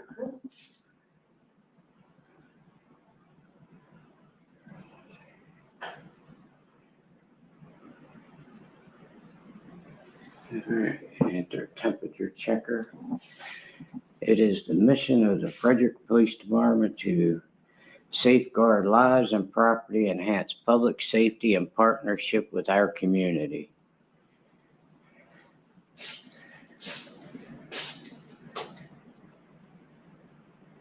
State of Maryland Governor's Crime Prevention Award, Frederick City Police Department, 2017-2019. Security notice, all person and items are subject to physical search before entering the police station. Within the police station, guns, knives, sharps, Well, no, we're not. Damn it. Yeah, they got that mirrored pretty good. Double mirror. You guys got a double mirror there.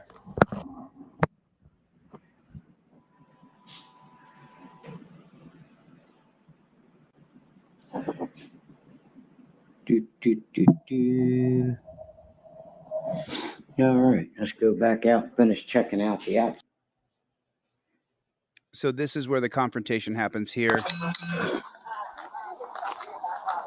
Hey, bud. Officer Baker, Frederick Police Department, ID 789. You're recording me. I'm recording you. Sure. What's your goal here? What's your agenda? No goal. Just checking out the cars. Okay, so I like tri-state audits. I'm not adverse to tri-state audits. I'm a subscriber to his channel. I give him a like. This video doesn't have a lot of views. He doesn't have a lot of subscribers. So obviously, I'm showing his video, and I like this guy just fine. I mean, I would actually, what I'd like to do is send him out a TRIFOLD and a cop card, because right here. What's your goal? ID 789. You're recording me. I'm recording you. Sure. What's your goal here? What's your agenda? No goal. Just checking out the cars, making sure the computers are closed. Okay, so you don't want to answer any questions. You want to pull out your non-driver cop card, number 1 on there, cop cited, start filming and say, I invoke my First Amendment right. He's already filming, so he doesn't have to do that. And then the law is in the navy blue, 2017, Turner versus Driver. Number 2, cop approaches and says, any words to you at all? I'm sorry, you can't see it because I'm on a green screen and it's yellow. But then it says right there, while filming, state these exact words, I invoke my Fifth Amendment right to remain silent. You're not going to be able to see it because of the damn green screen, but you can see that. That's what you want to do. You want to do it just like that. Yeah. I'm a pure blood myself. I see the comments going through. I'm a pure blood myself. So tri-state audits, if you reach out to me, I think I've been in touch with you before. I will send you out a cop card for free. You want to use your cop card here and not answer any questions at all. You're recording me. I'm recording you. Sure. What's your goal here? This is a First Amendment audit. This is a First Amendment audit. I invoke my First Amendment right to speech and press. What's your agenda? No. I invoke my Fifth Amendment right to remain silent. Don't ask me another question without my lawyer present. Have a nice day. I'm busy. And I walk away. Go just checking out the cars, making sure the computers are closed, making sure they're clean. That's it. No trouble, not causing no trouble. Okay. Well, what's your purpose for doing that? I do it everywhere. Go around the United States. Okay. Yeah. All right. Well, it looks a little suspicious. I'm sure you can kind of. What looks suspicious? Holding you accountable, you dirty jackboot thug pig? What's suspicious? That we're filming you because we don't trust you? This man is a patriot for what he does. To see our reservations for you doing that to our police cars. I don't blame you for coming talking to me. Yeah. This That's lot. quite fine. This lot is recorded. Okay. So that's cool. You don't have to worry about anybody messing with our cars here. The more cameras, the better. know? Right. Yeah. So I mean, we're good. You know, we just want to make sure what you're doing here, and okay. But just so you know, our body cameras are on as well. Everything's being video and audio recorded. Okay. That's cool. Yeah. All right. Well, you're Baker. I'm Officer Baker. 789. Nice to meet you. All right. We appreciate you trying to keep us safe. But Duran, 532.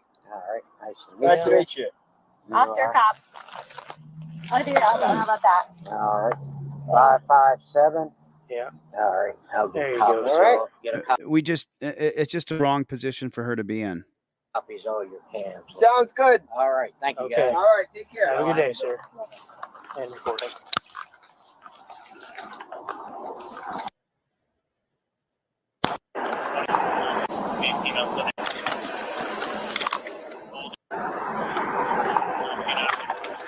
I think he has up in the right-hand corner, he has Ponytail Princess right up here in the upper left-hand corner. I don't know if you can see that up here.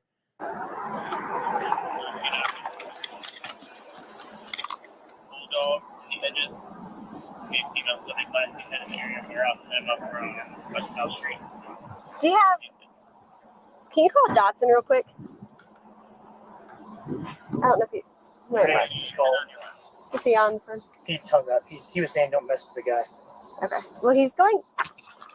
Nothing further.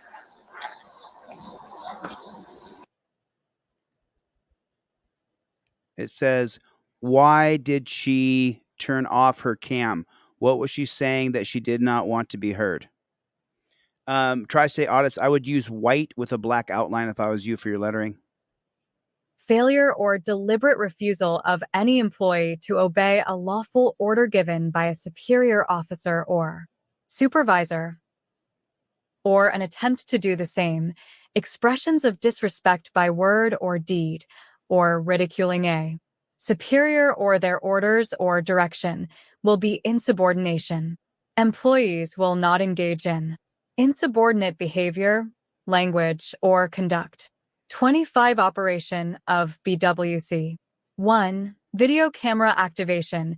BWC will be activated during lawful citizen contacts and investigations.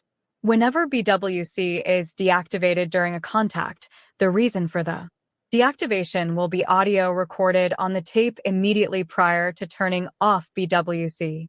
B. Conduct the BWC body-worn camera. So this whole thing is about her turning off her body-worn camera. I want to watch this real quick. Sheriff's deputy accused of warning alleged drug dealer boyfriend about police activities. What were you expecting out of being a teen drug dealer's lookout that you thought this wasn't going to end badly for you? What you thought he would stop selling dope, go back to school, get those last 85 credits he needs to graduate, get himself a job at Publix, then he'd be old enough to marry. You could settle him into a nice domestic lifestyle. It just goes to show love is not only blind, it's stupid. A sheriff's deputy in Monroe County, Florida, the Axe body spray under the funky armpit of America, was arrested by her own agency Wednesday and accused of using law enforcement databases to help her 19-year-old boyfriend, an alleged drug dealer, avoid authorities. Keep in mind this article is from August 2nd. Monroe County Sheriff's Deputy Jennifer Ketchum, 40, is facing 19 computer crime charges after allegedly using her access to the state's crime crime information database, as well as its drivers and vehicles information database, to share information with her boyfriend about law enforcement activities and traffic stops, according to an arrest warrant obtained by HuffPost. What's wild about this is at 40, the worldview is so different. You're a sheriff's deputy. Maybe you want to retire in law enforcement, maybe you don't, but you have a pretty good idea of what it means to be a productive member of society. Now, at 19, he doesn't even know if he's going to wear clean underwear tomorrow. The thought of him banging a law enforcement officer is way more exciting than the thought of him even having a girlfriend. Police said in the warrant that Ketchum, who was hired by the agency in June 2021, began an intimate relationship with her boyfriend in 2022 when he was 17 years old. The two lived together until August 2023. Police said, you know, he was bagging up and holding drugs in her house and everything. Ketchum also referred to her boyfriend as a drug dealer. Why would you tell that to anyone? And said he was running drugs near Homestead, Florida, according to the warrant. Investigation into her alleged misuse of the law enforcement databases began in June after a fellow deputy who was her close friend reported her to Internal Affairs. I guess her friend wasn't close enough. The friend showed detectives evidence of Ketchum's relationship and WhatsApp messages in which Ketchum wrote, he's dealing dope and I can't be tied into that, according to the warrant. Too late, sweetheart. She was a fully fledged card-carrying law enforcement officer with a whole dope dealer living under her roof, and she knew what he was doing the whole time. You're more than tied into it. Even without the database charges, it's still at least conspiracy. Detectives allegedly found at least 19 instances where Ketchum abused their police privileges, including using the database to search for information about someone her boyfriend knew. Can you see if my boy got a warrant out for his arrest? I could see that happening. Ketchum told detectives in an interview that she has no concrete evidence that her boyfriend was involved in any criminal activity, according to the warrant. When asked if she ever told other deputies to avoid certain areas where her boyfriend allegedly ran drugs, Ketchum said she had, but only in a joking manner. Per the warrant, she said she had no authority to actually stop anyone from patrolling an area. According to the warrant, detectives attached a PDF file containing 11,845 pages of text messages between Ketchum and her boyfriend, which allegedly showed how they worked together. The boyfriend isn't too bright either. His skull hasn't closed all the way in yet, because either she was going to turn you in or the two of you were going to go down, but you were never going to walk away from this. She basically told the whole force that you sell drugs now. You're leaving with something. Multiple text conversations show instances where Ketchum alerted her boyfriend that police were in his area, according to the warrant. She also allegedly warned him on September 6, 2023 about an upcoming raid at Big Coppic Key. The sheriff's office confirmed in a statement Wednesday that Ketchum has been placed on administrative leave without pay and her bond was set. This is what I'm talking about. It's just constant corruption. You know, when you go to the website, when you go to deletelaws.com with a Z to get your TRIFOLD to put in your car, everybody should have one of these in cars, deletelaws.com with a Z. I also give away a bunch of free stuff on there. It's periodicals. And when you go and you say, hey, I want the downloads for free, download something called the Mullen Report. The Mullen Report is the 1994 Commission on Police. And it was done for 3 years by a federal judge named Milton Mullen, who gave a bunch of cops immunity to get the truth out of them. And one of the main things of the Mullen Commission is that cops are dealing chemicals, that they're working as the muscle for chemical dealers, that they're colluding with chemical dealers. And now we're seeing the exact same thing happen again and again and again, because we don't have a third-party prosecutor. We don't have a third party to get the body cam footage. There's no third party involved anywhere. The police are an autonomous agency that doesn't answer to anybody. The only way we can ever get them is if they kill somebody on camera. And we saw yesterday that copper punched that woman in Colorado in the face, and the jury acquitted him because she spit at him. And so that means that he didn't punch her in the face. That's what we're talking about here. Said at 1.9 million. Mind you, this article is from August 2nd. Ketchum's case has been received by local prosecutors, but charges have not yet been formally filed. It wasn't immediately clear if she had a lawyer representing her. As of Friday, her boyfriend has not been charged with any crime. Once again, this article is from August 2nd. There you have it, kids. Jennifer Ketchum looking for love on the wrong side of the blue line. It up, I get that pit in my stomach, that terror, that fear. I hear my daughter's voice crying in the background. It's terrifying. And welcome to the news at 6:30. This was video that you first saw. Whoa. I'm so sorry. Whoa. Whoa. So let's just do it right now so I can see this.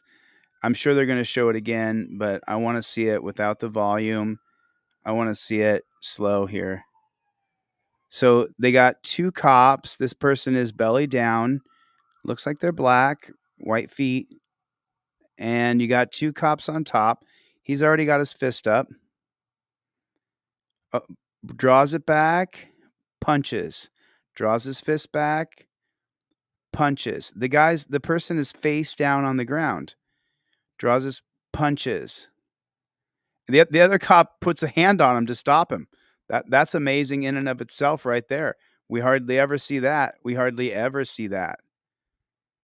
That you first saw here on 13. This is of an off-duty Galveston police officer hitting multiple people at a children's pool party over in Galveston. So today, ABC 13 has learned that Officer Jared Rivas is fired, and the families involved are seeking legal action. Liliana Pearson heard from some of those families today and has this report.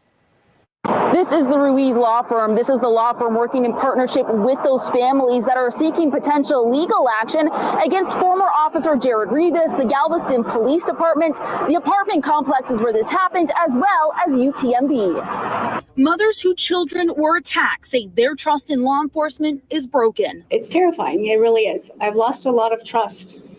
And thinking we were safe. Back in June, we showed you this video of off-duty Galveston police officer Jared Rivas coming to break up a children's pool party. It descended into chaos with multiple videos surfacing of Rivas pinning and beating people. An officer of the law who the kids are supposed to trust and have faith. Oh, whoa. I'm so sorry. Law who surfacing of Rivas pinning and beating people. An officer of the law who the kids are supposed to trust and have faith and look up to, were now harming them and their siblings and friends. Now the families involved. So okay, so I'm sorry for interrupting, but we got to talk about this real fast. We got to just have a discussion. And beating people. Okay, now hold on. Now listen to what she says here, and we got to talk about this. An officer of the law who the kids are supposed to trust and have faith and look up to. No, I'm so sorry. I'm so sorry. Any person who signs up to this Death Star, to these pig troughs, to people who would teach these policies, procedures, and protocols, if anybody who agrees to do these policies, procedures, and protocols, you teach your kids not to trust them. You teach your kids that cops are bad, that they're the bad guy. That's what I teach people, that cops are the bad person. When you're around a cop, the cop's the bad guy. If a cop's in the room, that you've identified the bad person, they put that slave catcher badge on their chest. The cop is the bad person. You teach your children properly that cops are bad people. I'm sorry. I wish, for the cops, I really wish I could say something that is different than that. But the problem is that Mikey B said it, they're not trustworthy. You can't trust them. It's like that old joke. I'm going to give you a bag of M&Ms and only 3 are poison. How many M&Ms do you want? I don't want any. So if we go by that there's only 3 bad cops on your pig shack, working in your pig shack, working in your pig trough, if there's only 3 bad apples in your Death Star, then you can trust none of them. Teach your children properly that cops are scumbags. I'm sorry. It's not me that made all the videos we watched today. It's not me that participated in killing people and saying, well, I mean, he shook his hand first and he tried to build rapport, then he murdered him, so I don't see why we would charge him. That was a cop saying that. That cop said that he shook his hand and he tried to build rapport before he killed him, so there's no criminal action here. If you agree to these policies, procedures, and protocols, you are a bad and evil person. If you chain people's wrists behind their back who don't need to be chained up, you're a bad and evil person. So teach your kids properly that cops are scum, that cops are scumbags. Of Rivas pinning and beating people. An officer of the law who the kids are supposed to trust and have faith and look up to, we're now harming them and their siblings and friends. Now the families involved, alongside the Ruiz law firm, are bringing legal action against multiple parties. They want Rivas, who has since been fired from the force, to be charged and stripped of his ability to be a law enforcement officer. It wouldn't be surprising if he was picked up by another local law enforcement agency, and that's a concern that we have. The families are also seeking legal action against the Galveston Police Department, who they say made no effort to stop Rivas's tirade after they arrived. Despite numerous uniformed officers being able to take control of the situation, they didn't. They just added to the chaos and confusion. They also notified the Island Bay Resort apartments where the incident occurred. The family's lawyer saying Rivas was there as a security officer, and if visiting families are not welcome, it was not made clear. And finally, against UTMB Hospital, whom the one mother claims refused her children treatment when it came to light they were the family involved in the incident. Today, we did reach out to all parties that these families are seeking this potential lawsuit against. We did only hear back from UTMB as well as the Galveston Police Department, who tells us they are unable to comment on any pending legal action. We did reach out to the Galveston District Attorney, who would be the people bringing forward any potential charges. They say right now they are investigating. It's too early to know if any charges will be brought. So he should be charged with assault with attempt to commit great bodily harm is what he should be charged with. That's what he should be charged with. He should be charged with assault to commit great bodily harm. So I just want to show you guys the answer to the question here that I'm going to add right here with you guys. So this is, what option should a 21-year-old man choose? Air Force or join LAPD? What do you guys think? What are the better options? What are the better options?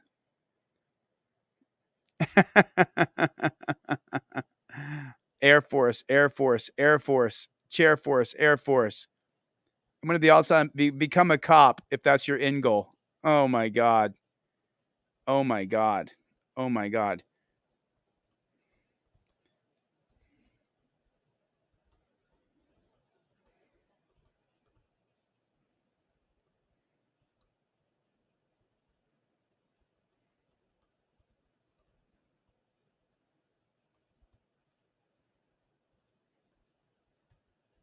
Can you guys see that? I hopefully I got the screen big for you guys. Sorry about that.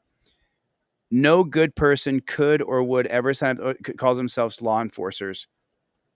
The policies, procedures, and protocols that cops agree to do are disgusting, brutal,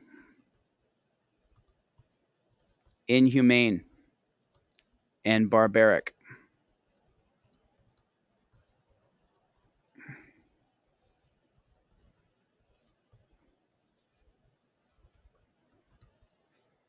So I wrote, no good person could or would ever sign up to this organization that calls themselves law enforcers. The policies, procedures, and protocols that cops agree to do are disgusting, brutal, inhumane, and barbaric. No good person could or would be a cop in America.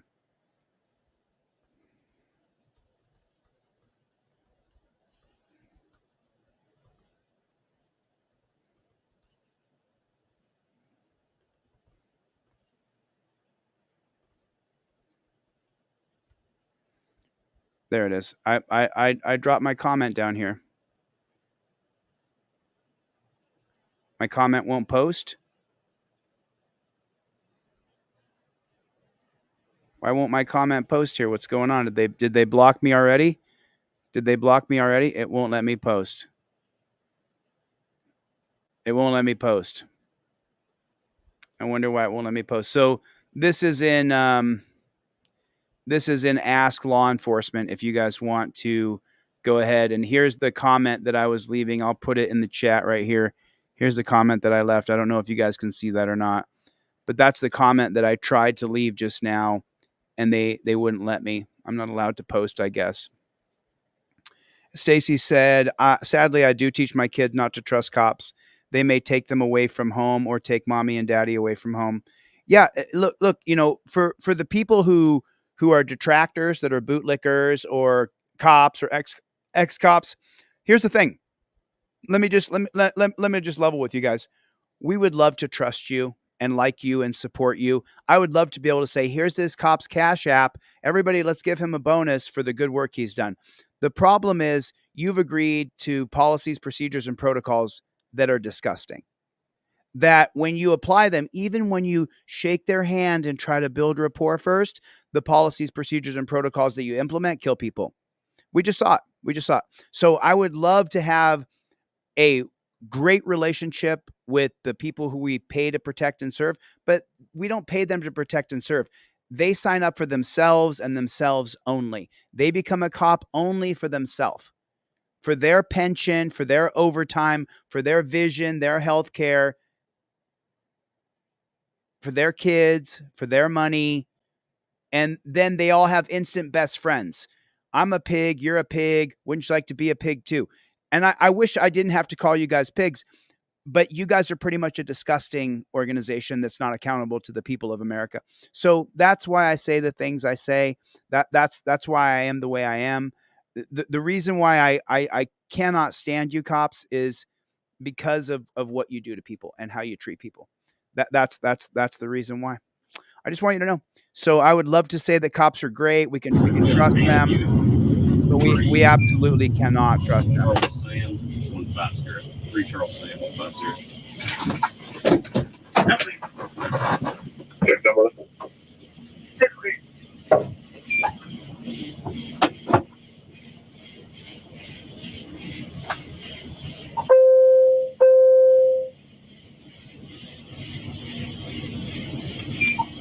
This one ran the other day.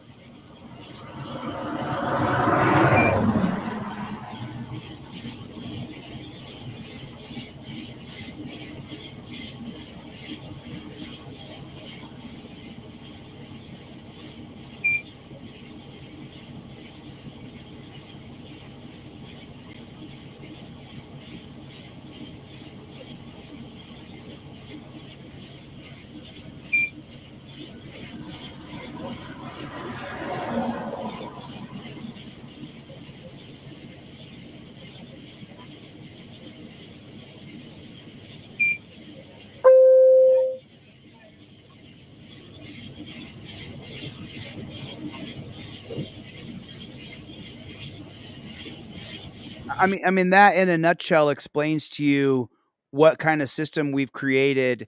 We've allowed a system to perpetuate that says I have to be completely broken down to zero so this disgusting person feels safe. Got to come out of the car like that because cops are scared. It's ridiculous.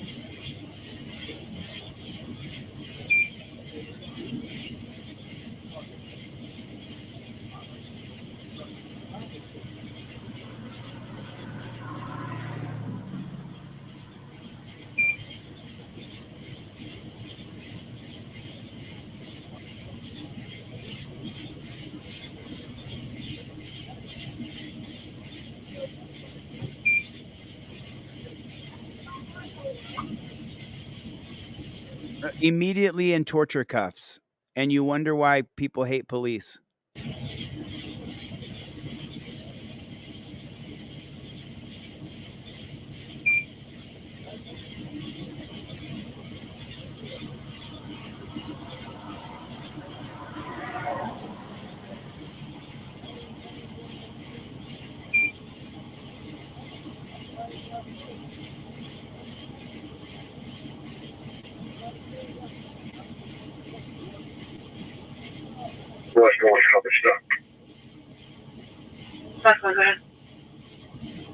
Sawyer Road at Corral with a black Chevrolet pickup truck pulling a trailer, 2 occupants.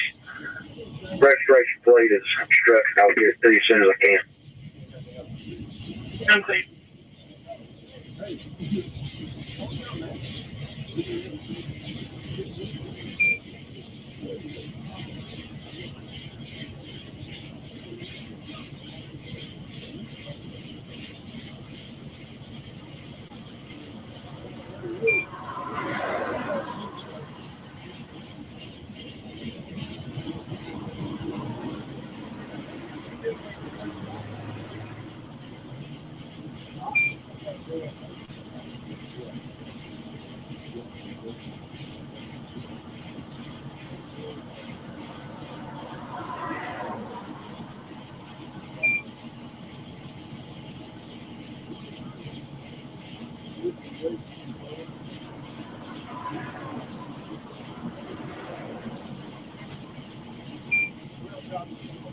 What's he doing with his hand back there, folks?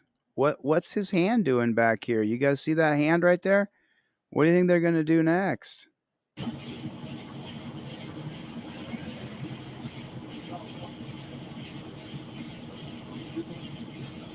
Look at this. Look at this.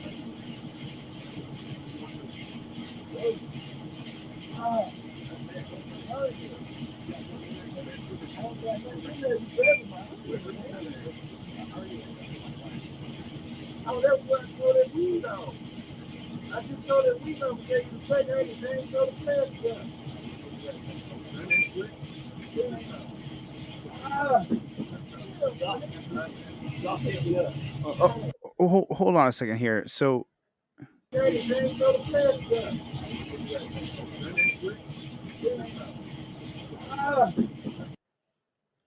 he just grabs him and says, why is he doing that to the man? He's just standing there.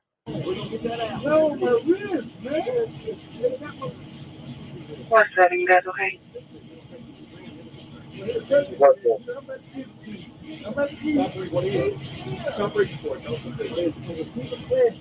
One man.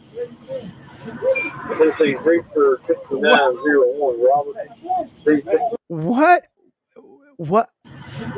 Let's see, Reaper. He just attacks. He knees a guy in the stomach who's torture cuffed up, and another man is holding him.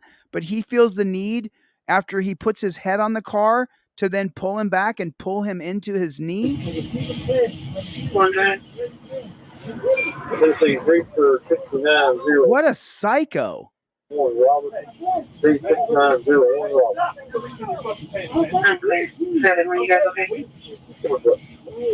I'm not sure if you guys can read this. It says federal jury rules in favor of 2 former Tennessee deputies in excessive force.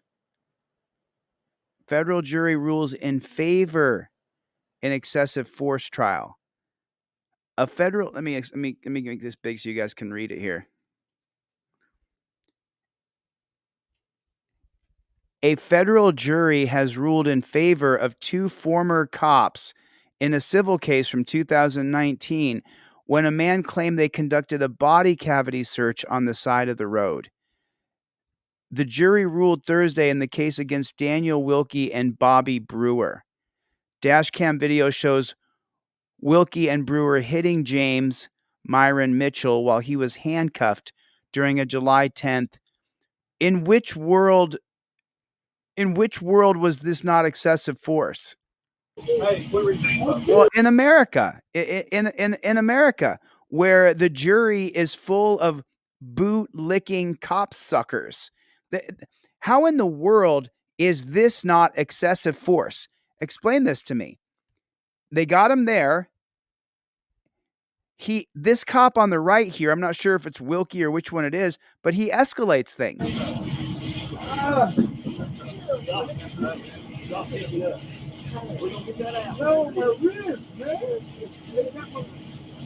What's that? You guys okay?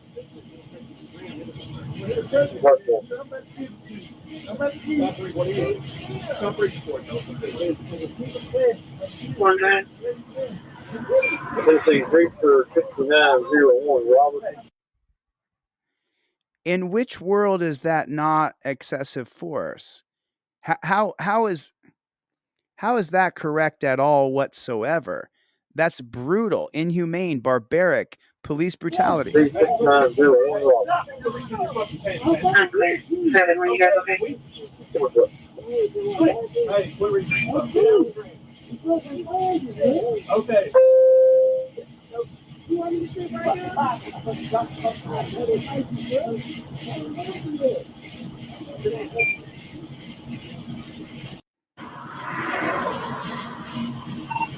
Oh, yeah, if they go, they just that shit. Unclear, sir.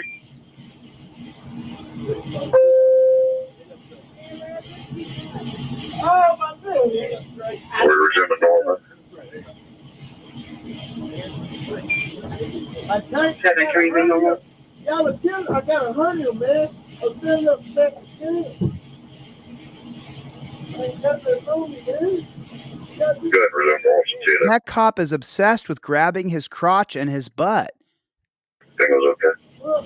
Unclear. All units can resume normal main. All units can resume normal on main. I'm not reaching to up this hard. Hard hand back. Go again. What is it? Picture 21.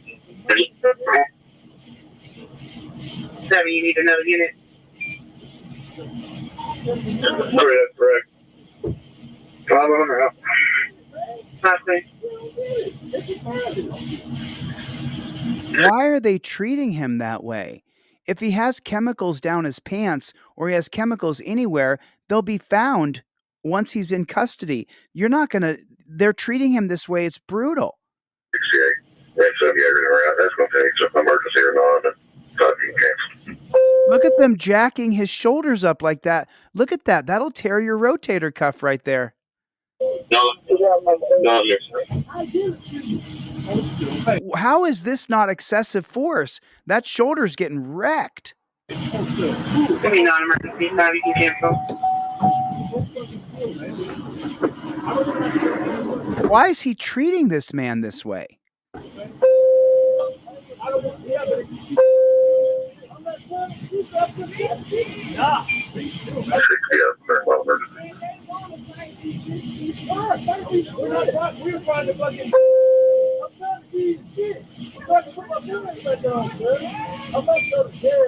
What's he doing back here?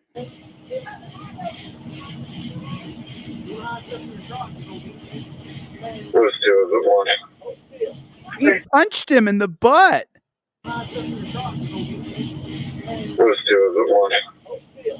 That is just incredible.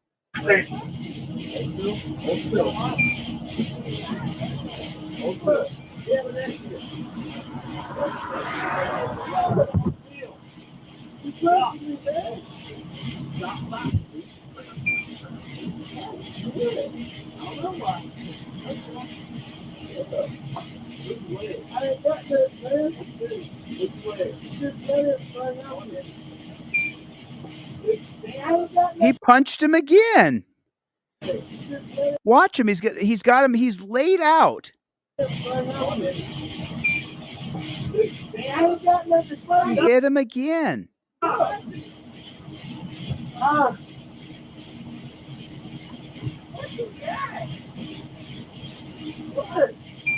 Signal 25 Look at his arms. James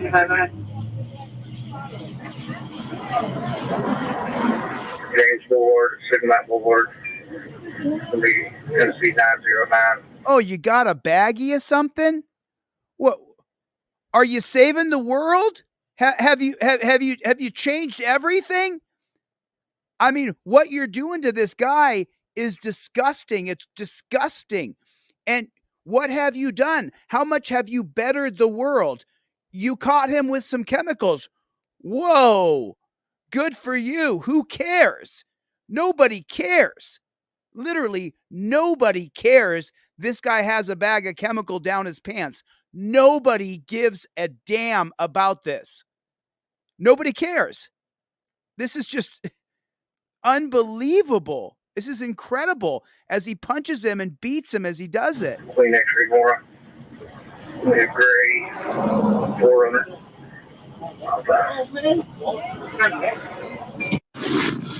You can't play like it.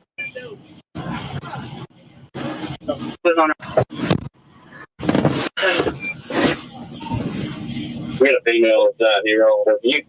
You check her yellow available. Need a female officer for a search. I'm proud of you, Mom. Hey! Yeah. Can you help me out right quick? Help you what? Man, for real, man. Man. I'm at the door! Hey! I got the door! Hey! Hey! I got the door! Hey! Hey! I got the door up! I got the door up! I got the door up! I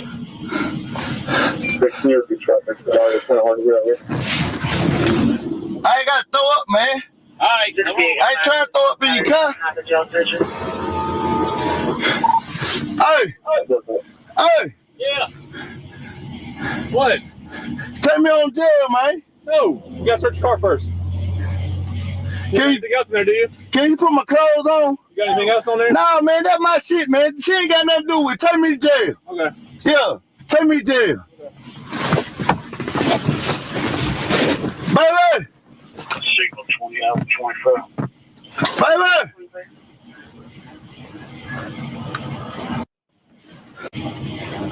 I take you to jail too? I ain't there, sir.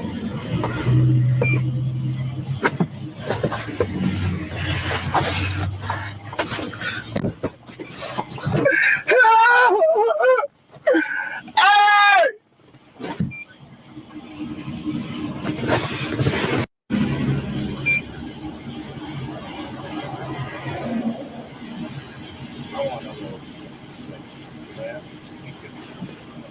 So I just got a quick question for everybody here.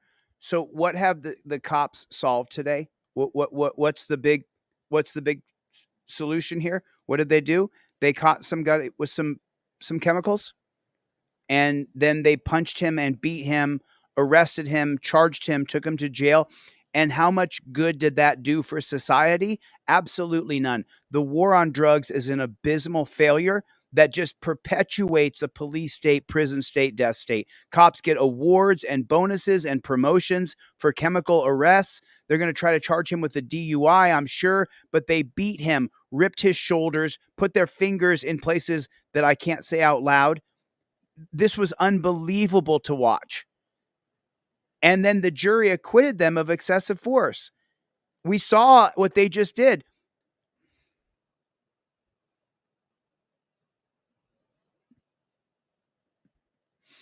Just Willie says they just need more training, Chili. That's all. They just need more training. If they had more training, well, then we wouldn't have these problems. We just need more training. That's all. Just Willie's got it.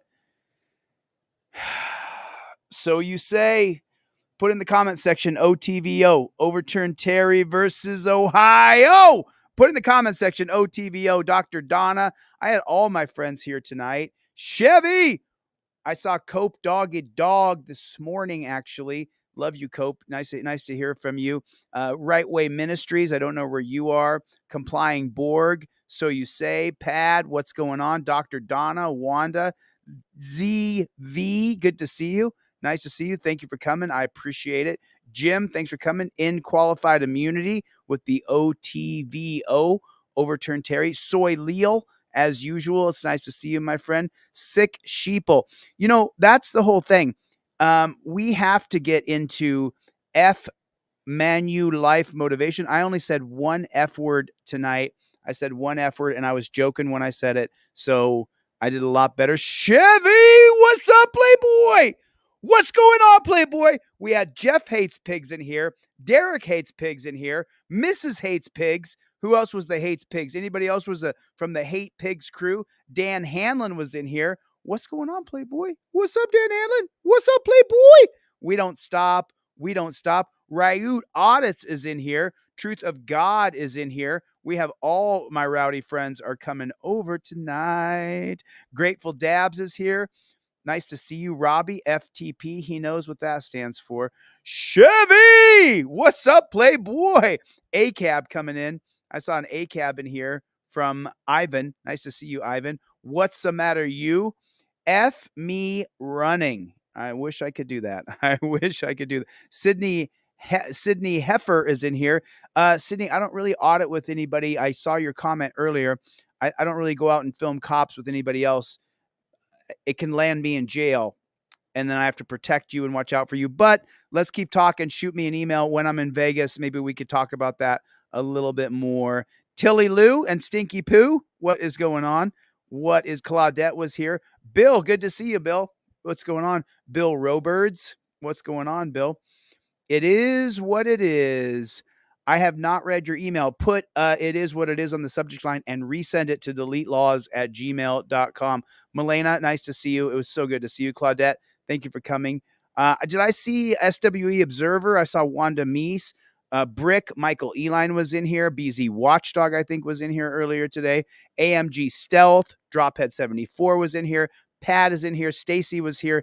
Tina was here. My God, we had an absolutely great live stream. This was 4 hours long.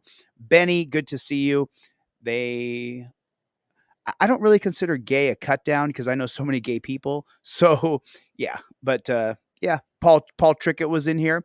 What's going on, Paul Trickett? Good to see you, my friend. Roger Lane was here. Thank you, Roger. I appreciate you coming, man. I appreciate all you guys. And then listen, I got to Mingo Wingo was here. I know Mingo Wingo. Listen, I don't know what else I can do for you, Mingo Wingo, without additional footage. I need footage of these cops running you down, my friend. I need footage.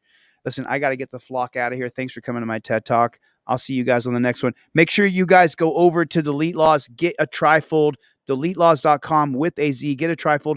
Remember, I'll give you the cop cards for free. If you want to go ahead and buy them too, that's amazing. Buy them. Thanks a lot. Appreciate it. Only missed 3 people in the last 2 weeks, and we got those shipments out. I'm stoked about that.